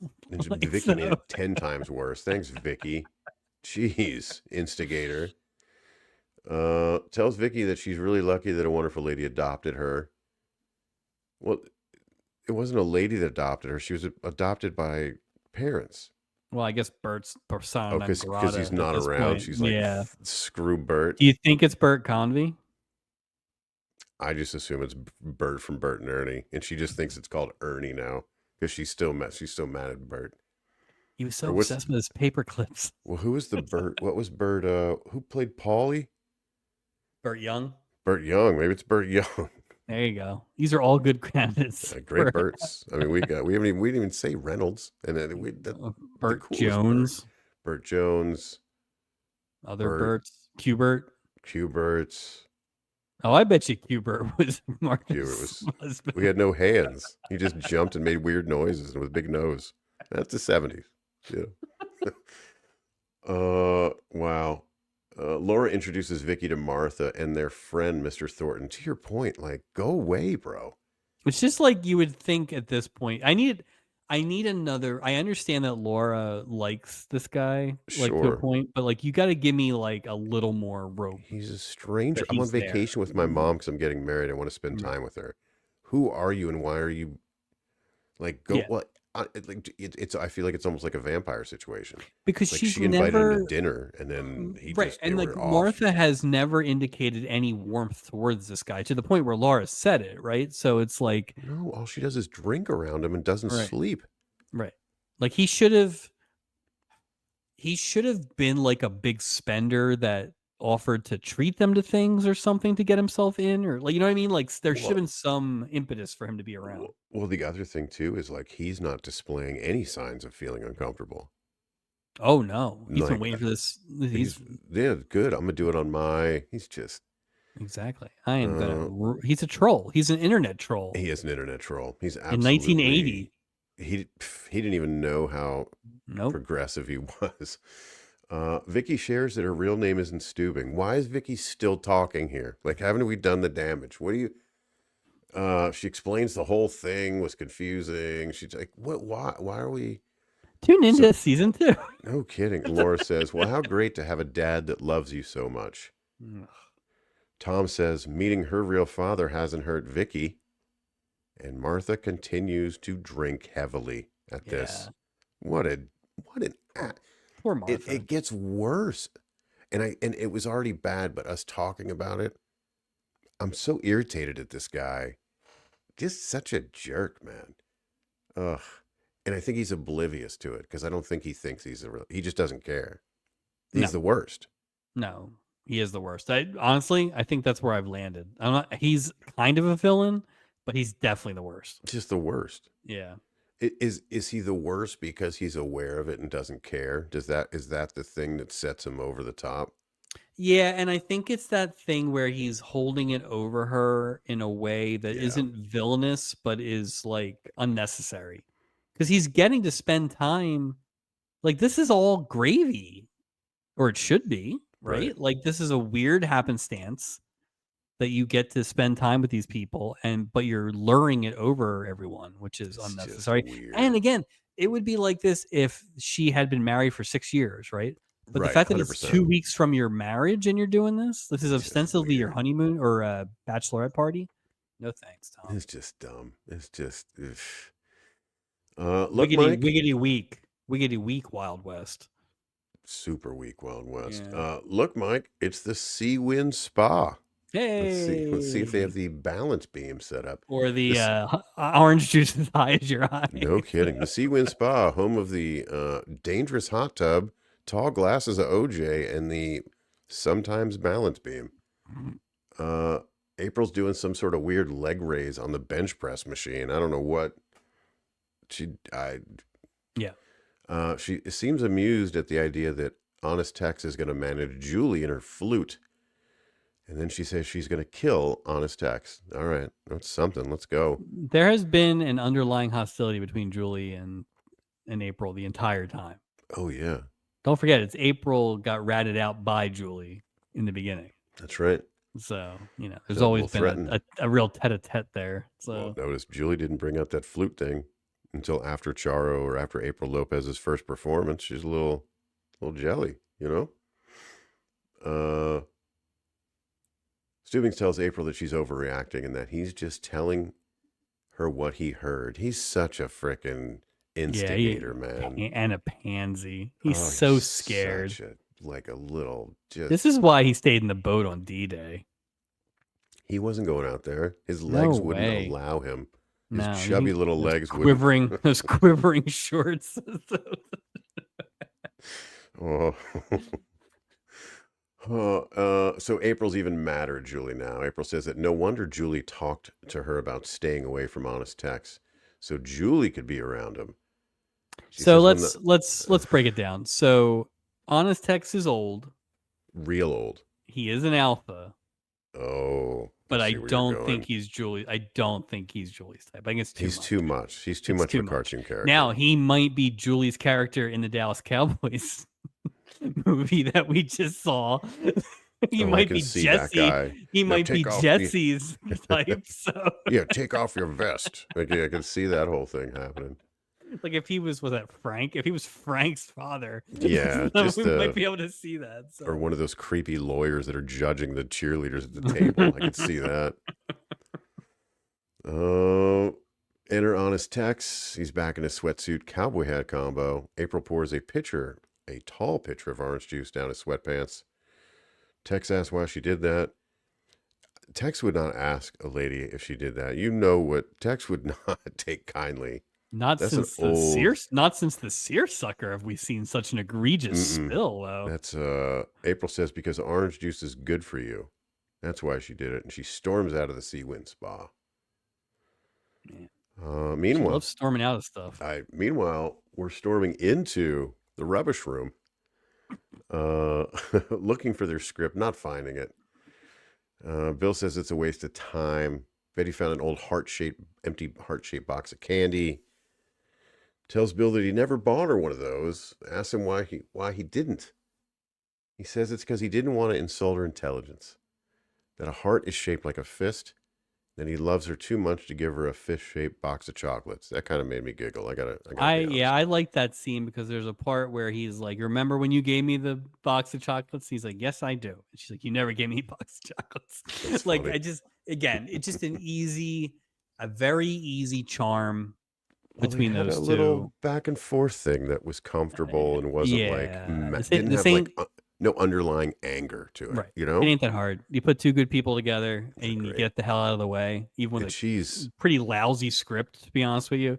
And well, she's a legend, man. She's an yeah, absolute legend. no. Uh, they smooch. William asked her if she wants to go back to the cabin to look for the script. She says she looked already. Bill asked, "Have you looked in bed under the covers?" Oh, you Uh, smooth son of a bitch, you Don Adams. smooth bastard. Oh, She says it's the one place she forgot to look, and he hands her the empty heart-shaped box of chocolates. What a scene. get What a little smart scene, indeed. but what a great Yeah, nailed it. exactly. What a gem in an otherwise rubbish room of an episode. Awful rubbish for that rubbish room. That's funny. Martha is in Stubing's office. This is the second most egregious thing Stubing's going to do This is this week, pretty by the way. bad. This is pretty bad. And apparently, she told Stubing the whole story. Stubing says she has quite a decision to make. Martha wants what's best for Laura. Stubing's advice, great. Do what you feel.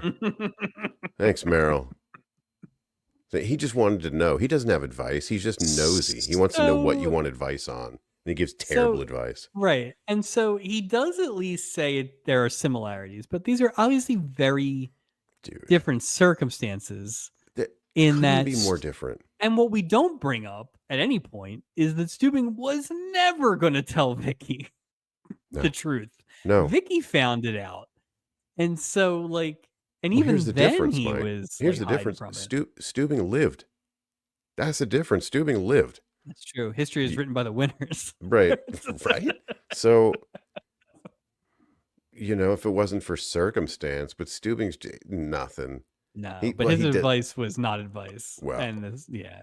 his second bit, he leaves her with one final piece of advice, Mike. Be good Says, to yourself and each other. keep one fist in says that there might be tears, but those tears could lead to greater joy for everyone. What are you talking about? He gives the worst advice ever. He wants to sound like Well, and the other thing captainly. is too. What? Okay, let's compare what he's saying, right? So he didn't know Vicky's mom died. Right. He reacted strangely to it. Right. He only went back because Vicky ran away. Right. And if Mrs. Strickland hadn't said they were getting divorced, they'd probably still be in the same situation. Right. Right. So it's let's not pretend it was some white knight in here, Oh, Meryl. exactly. So, Just because you're wearing white knee socks doesn't mean that you're right. you're Nope. this guy. Martha leaves Stubing's office and immediately runs into Tom.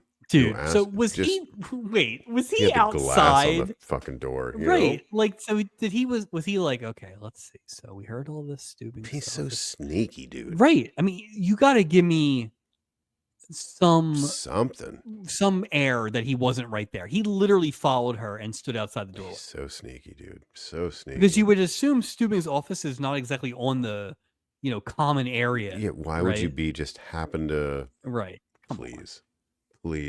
Worst. Martha tells Tom to tell Laura tonight.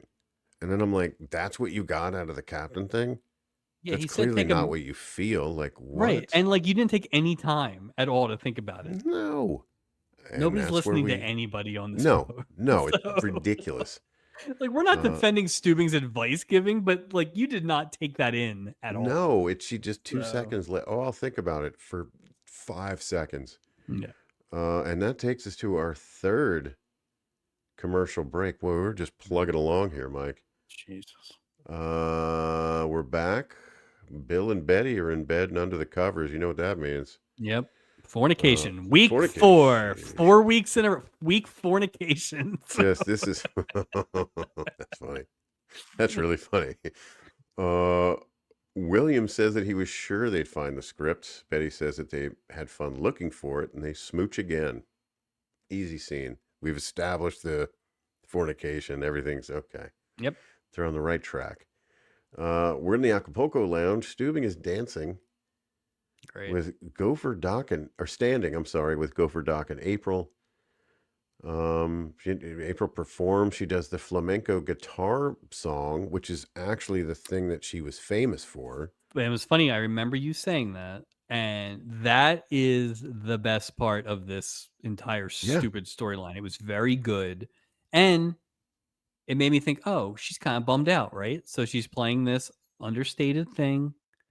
From I the actually heart. really liked it. Like I did I was too. like, I really enjoyed that. And then the rest of the scene happened. Hmm. Tex enters, gives Stubing a note. He gives him the note and says, "Can you give this note to April?" Very specific You know what he instructions. doesn't say? Yeah, he doesn't say, as soon as you leave to walk over there, open the note and read it. Like, it didn't even take him. I'll tell you what, he read that note He quicker than looked Martha down ran as into soon Tom. as he started What a walking. jerk. Like, I mean, I'm sure Tex didn't think he had to put a wax seal on it just to make sure, but that's egregious, man. Should have grabbed his hat revolver, taken this bastard out. Just Like, get out of here. You're no so- captain. Asked Stubing to tell her sorry that things didn't work out. I wrote, Stubing waits maybe 5 seconds before opening the note. April finishes her guitar performance. Stubing announces that he has some good news. What a shit. Let me just say that. What a shit. This is awful. For him to like go, I've got some great news. That, again, he's just such a... That's why I'm not wearing the hat. Well, no, it's the Emperor of the Sea crap, right? Yes, But it's like, it's just that thing where it's like, everything that happens on this boat is not your domain. And it is like the epitome of just rudeness to like a personal note that this guy trusts you with. It doesn't He's matter if such it's a good news or bad child, news. dude. It's not your choice to think Right. It doesn't that. Like, matter. It's not your news. right. And then he's going to go, wait. He's just such a It's not your news, shit. and more importantly, it's not all these people in the lounges news either. No, I'm sure that she can read English. You know what I mean? And She some doesn't people are need you private to... people, Merrill. That's right. The letter, it's a letter from Tex about April. It's a 2-week it's a letter to Tex about April. To Tex about April, pardon me. It's a 2-week contract at the Brutus Casino in Las Vegas, Nevada. Well, to be Crowd goes fair, nuts. now they're in international waters, so I'm a little sketchy on the legalese, but this telegram serves as a 2-week contract, which does not seem like it would hold up in court. No, yeah, just sign it and then just throw it overboard. You'll be good to go. April begins part 2 of her performance. Mike, she just strips down and just gyrates. She doesn't really sing La Bamba. She just says La Bamba like 4 times. So what is this? So let's break it down. So April is very sad. She is very forlorn when she's playing her sad guitar song. Not anymore.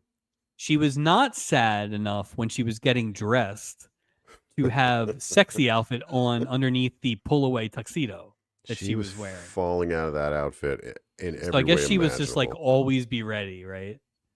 Stay ready to get ready or whatever it is. But it's you don't have to. Yeah, if you stay ready, you don't have to get ready. Yeah. And then Stubing's like, let's show Vegas what they're in for.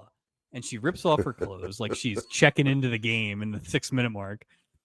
And she's got this skimpy outfit on. And then the band immediately knows La Bamba, but not regular La Bamba. Cues. No. This is a Vegas La Bamba. And then she's just like, it's just like, but the funny part is you're right. She says La Bamba like 4 or 5 times, but at one point she like mutters the lyrics, but she mutters them real fast. She's like, like Los Lobos thought this was a rough cover. Well, I gotta tell you, so.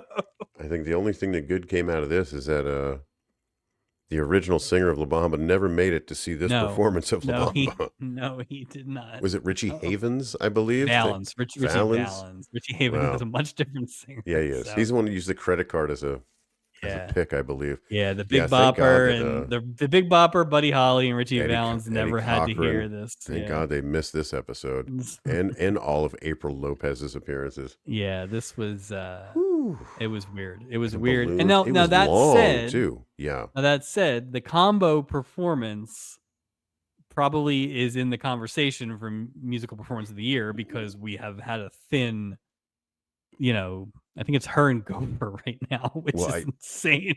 I need a So, ruling though, because I feel like these could be two different considered to be things. two different Well, I performances. think we go back to the Sonny Bono thing where we gave it to him on the weight Oh, of as all the sum of the three. whole, then yeah, Yeah. So I think ultimately, like, I will be grading probably on an average, but I will say I really did enjoy the guitar thing. If it was just the La Bamba thing, I don't think I would have thought Jesus. of it that high, but it will be.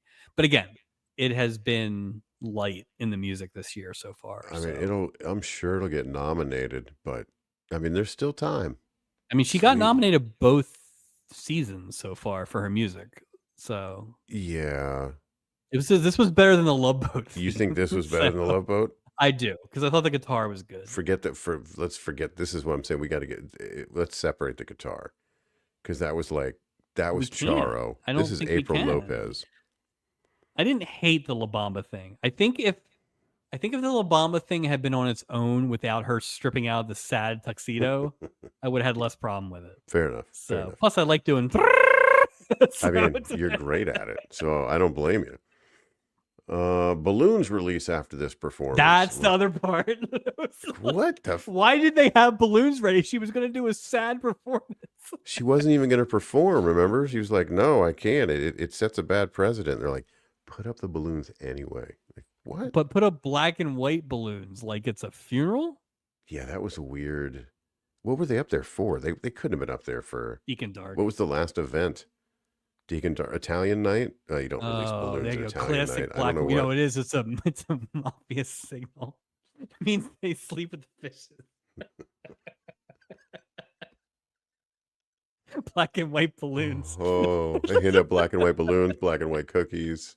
It's a Keystone Cops. It's a black and white movie. I don't. It's awful. Tom is talking to Laura on deck as Martha approaches. Laura tells Martha that Tom said if he ever had a daughter, he'd want her to be just like me. Stop it, Tom. Stop it. Like you're just. Now, explain to me this to me. So they do what I thought was going to be a cop out move, where they show them talking but don't have audio. They're far away, Yeah, and he is doing like a heavy hand on hand thing, right? ridiculous. Like that is inappropriate, especially if you're not telling her the news. I think he's trying to create his own narrative He really too, like to is. create this weird, unique role for himself. And this, like, Right. just leave her alone, man. Yeah. Uh, Laura asked Martha to go on a stroll with Tom. Tom realized that it would be selfish to tell her. No shit, Tom. Yeah, dumb. Wants to come visit from time to time. Martha's like, "Are you dumb, Tom? No. Are you Why would I no?" poke that? Why would I take that risk every time? Because you You're know a he's loose not cannon. done. You're Yeah, a you're loose gonna cannon, Tom. because you know he wants to say something. He's just full of it. Oh, he's going to accidentally say it at some point. Yeah. It'll be a letter. It'll be some passive aggressive, like Yeah. zero effort, no confrontation. Betty and Bill Robinson return to his cabin after dinner. They smooch.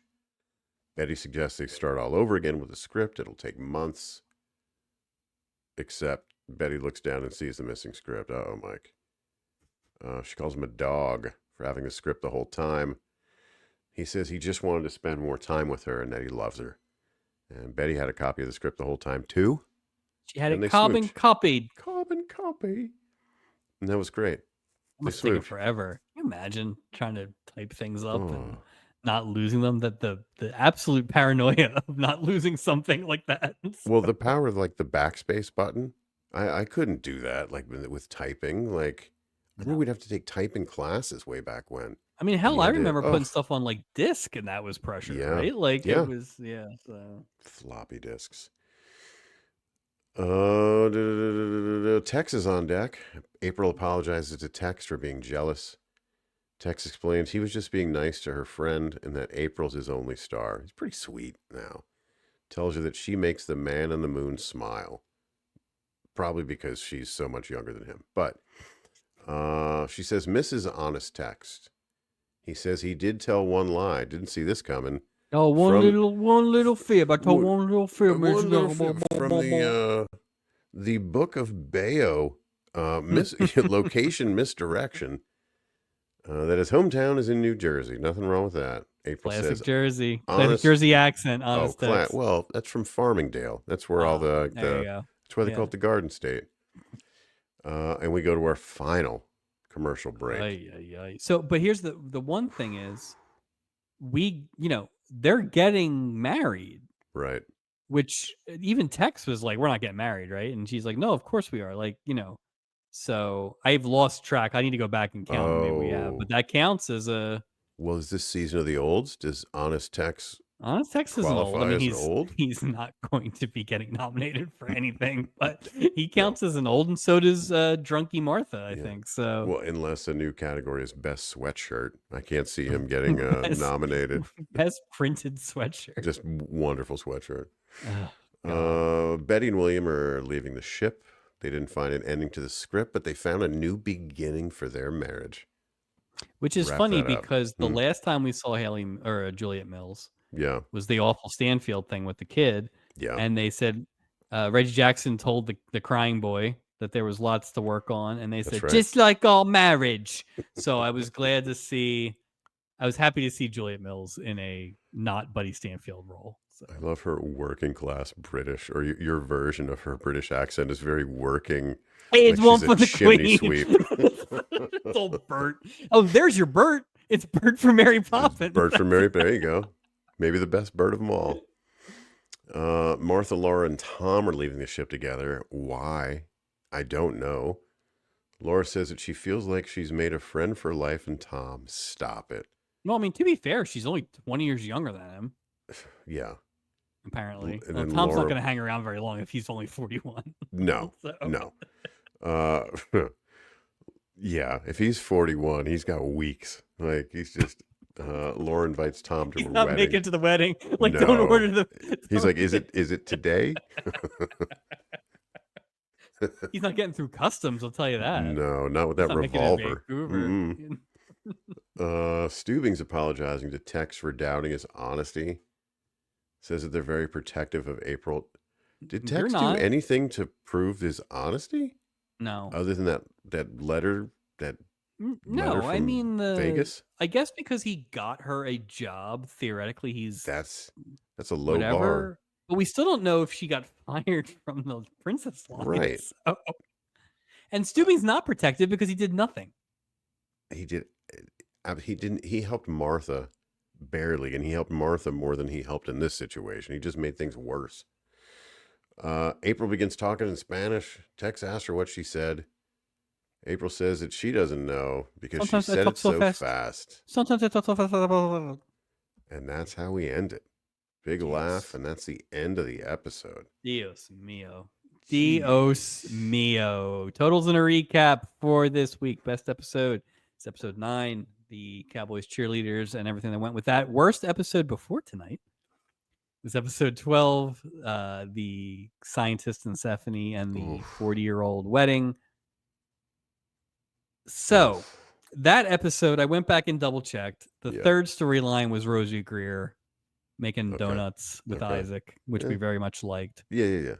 We obviously like Don Adams and Juliet Mills here. Equally as strongly as we did Rosie Greer's storyline. Mike, this is the worst episode of the season. This might be the worst episode since season 1. Yeah, this is awful and a little insulting. And honestly, it's worse now that we've talked about it because the Tom thing is so much worse than I probably even gave it credit for.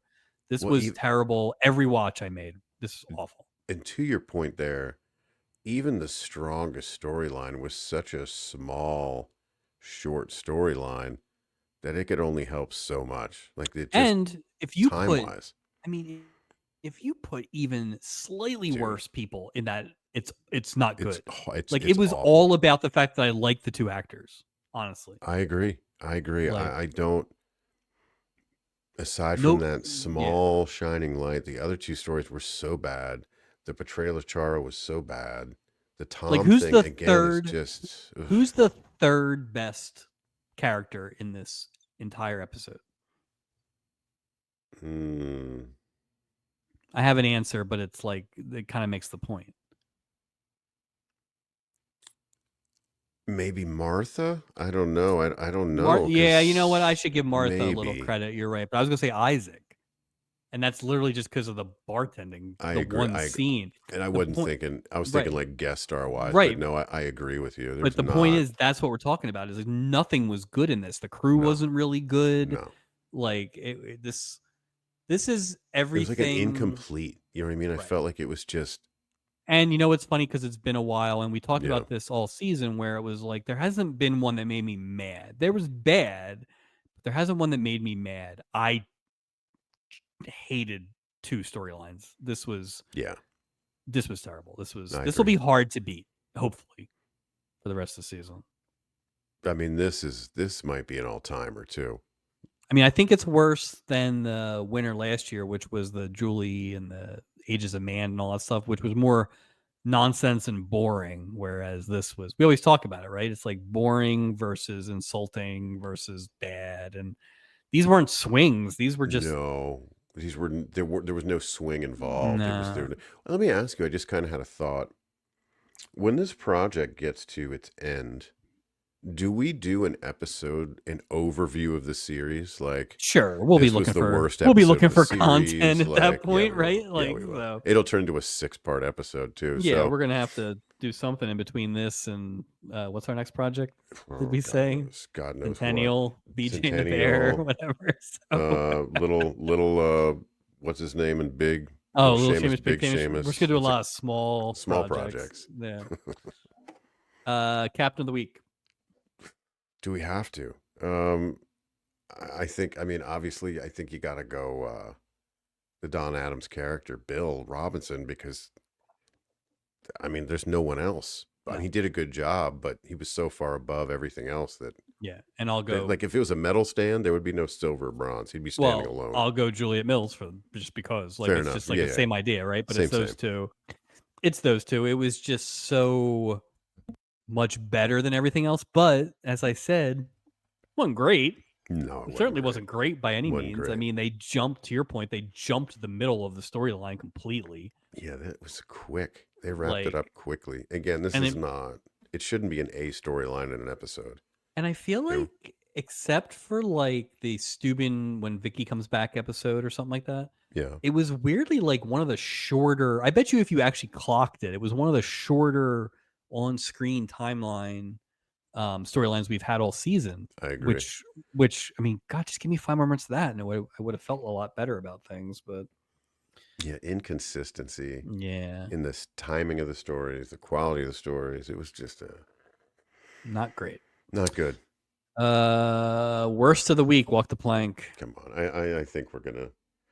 There's no way we don't have the same answer, and it's funny because I purposely left it blank, and I told you before we recorded. I'm like, I'm leaving it blank because I really gotta. I feel like I felt like it was Tom, No, it but was. us talking like you're like, wow, it's way worse than I initially thought. I don't think I would have had Tom locked like I do now before we started talking about it, because I think No, I was more like just annoyed with the dumbing down of same, Charo. same. And I will say this: if this was Charo's last episode, I probably wouldn't be as annoyed about it. But the fact that we have to do this 6 more times is just like every season now we got to do one of these. Like, Well, I that's feel like not the fun. trajectory's been set with the character, unfortunately. It ain't So great. we're off to the races. No, But it's yeah, not. but It's Tom, not. Tom, I'd really have to. Worst is always hard because it is eye of the beholder, and I Right. feel like when we go back and kind of think about it, like I couldn't tell you right now who the worst is before this episode, We know but who he this is is, now. oh my god, it's not even close. This is terrible. This is a terrible human being. He's an awful No, person. Just an awful person. he really is, and it's a shame that he didn't die in childbirth. Yes, So, he didn't go. There was only room for one on poor that raft. Claire. Poor Poor Claire got the Claire. I bet bad you end she of was that. So, awesome too. oh my Poor god. Claire. Well, she had bad taste in men at least. Well, maybe he was nicer before, you know what I mean? He's Could have by been himself worse. and miserable and Oh my god. Claireless. Anyway, that's Totals and a Recap for this week. Plugs, hitting season Patreon, absolutely hammered. This is the Phillies podcast you need. So grab your bat, your cap, and your Phillies pride, crack open a beer, and enjoy a weekly Phillies happy hour with Chris Jones, Justin Clue, our very own Mike Robertson. Check out Absolutely Hammered on the Hitting Season Patreon. You can find us, the Love Boat Project, anywhere and everywhere you find your audio podcast. Please hit that subscribe button and leave a review. Also, check out our video podcast on YouTube. Also, hit that subscribe, leave a review on there. Hit the like button. We love the like button. You can find us on Instagram and Facebook. Look for weekly reels and updates. No new mail this week, but you can email us. Love to hear from you at theloveboatproject@gmail.com. I looked ahead, Mike. Next episode, it's a two-parter. Yes, it with, is. With Benson, Mm-hmm. Mrs. Cunningham, Rich Little, Donny Osmond, and Lonnie Anderson. Are you kidding me? And there's more. Pam Grier. I think there's a lot going on. And just to make it even more interesting, this will be our Christmas episode. That's right. We will try to shoehorn some Christmas in. It's always a struggle, but we will try to get it in. We're going to get it. We'll be festive if nothing else. Right. Mm-hmm. Might have special Christmas guests as well. But yeah, it'll be our Christmas episode, the last episode we release before Christmas. So yeah, we looking forward to it. It looks like I will say this, we talked about it before. I read the longer IMDb synopsis, and it has twists and turns. Two-parters have been the heroes of this season so far, so it'll be interesting to see if they do it again. And if they do, I don't know what that means for us in terms of like if they're putting all the eggs in the two-part baskets. Well, then you got a lot more not two-parters than our two-parters. So. Oh yeah, we're not done. This season rolls on. Oh yeah, and I'm excited. Well, I look forward to that. Can't be worse than this week. It better not be. No, please. It can't be worst. You know, come on. God. All right, everybody. Well, thanks for joining us. And we'll be back next episode. Same ship. New shenanigans. Till next time.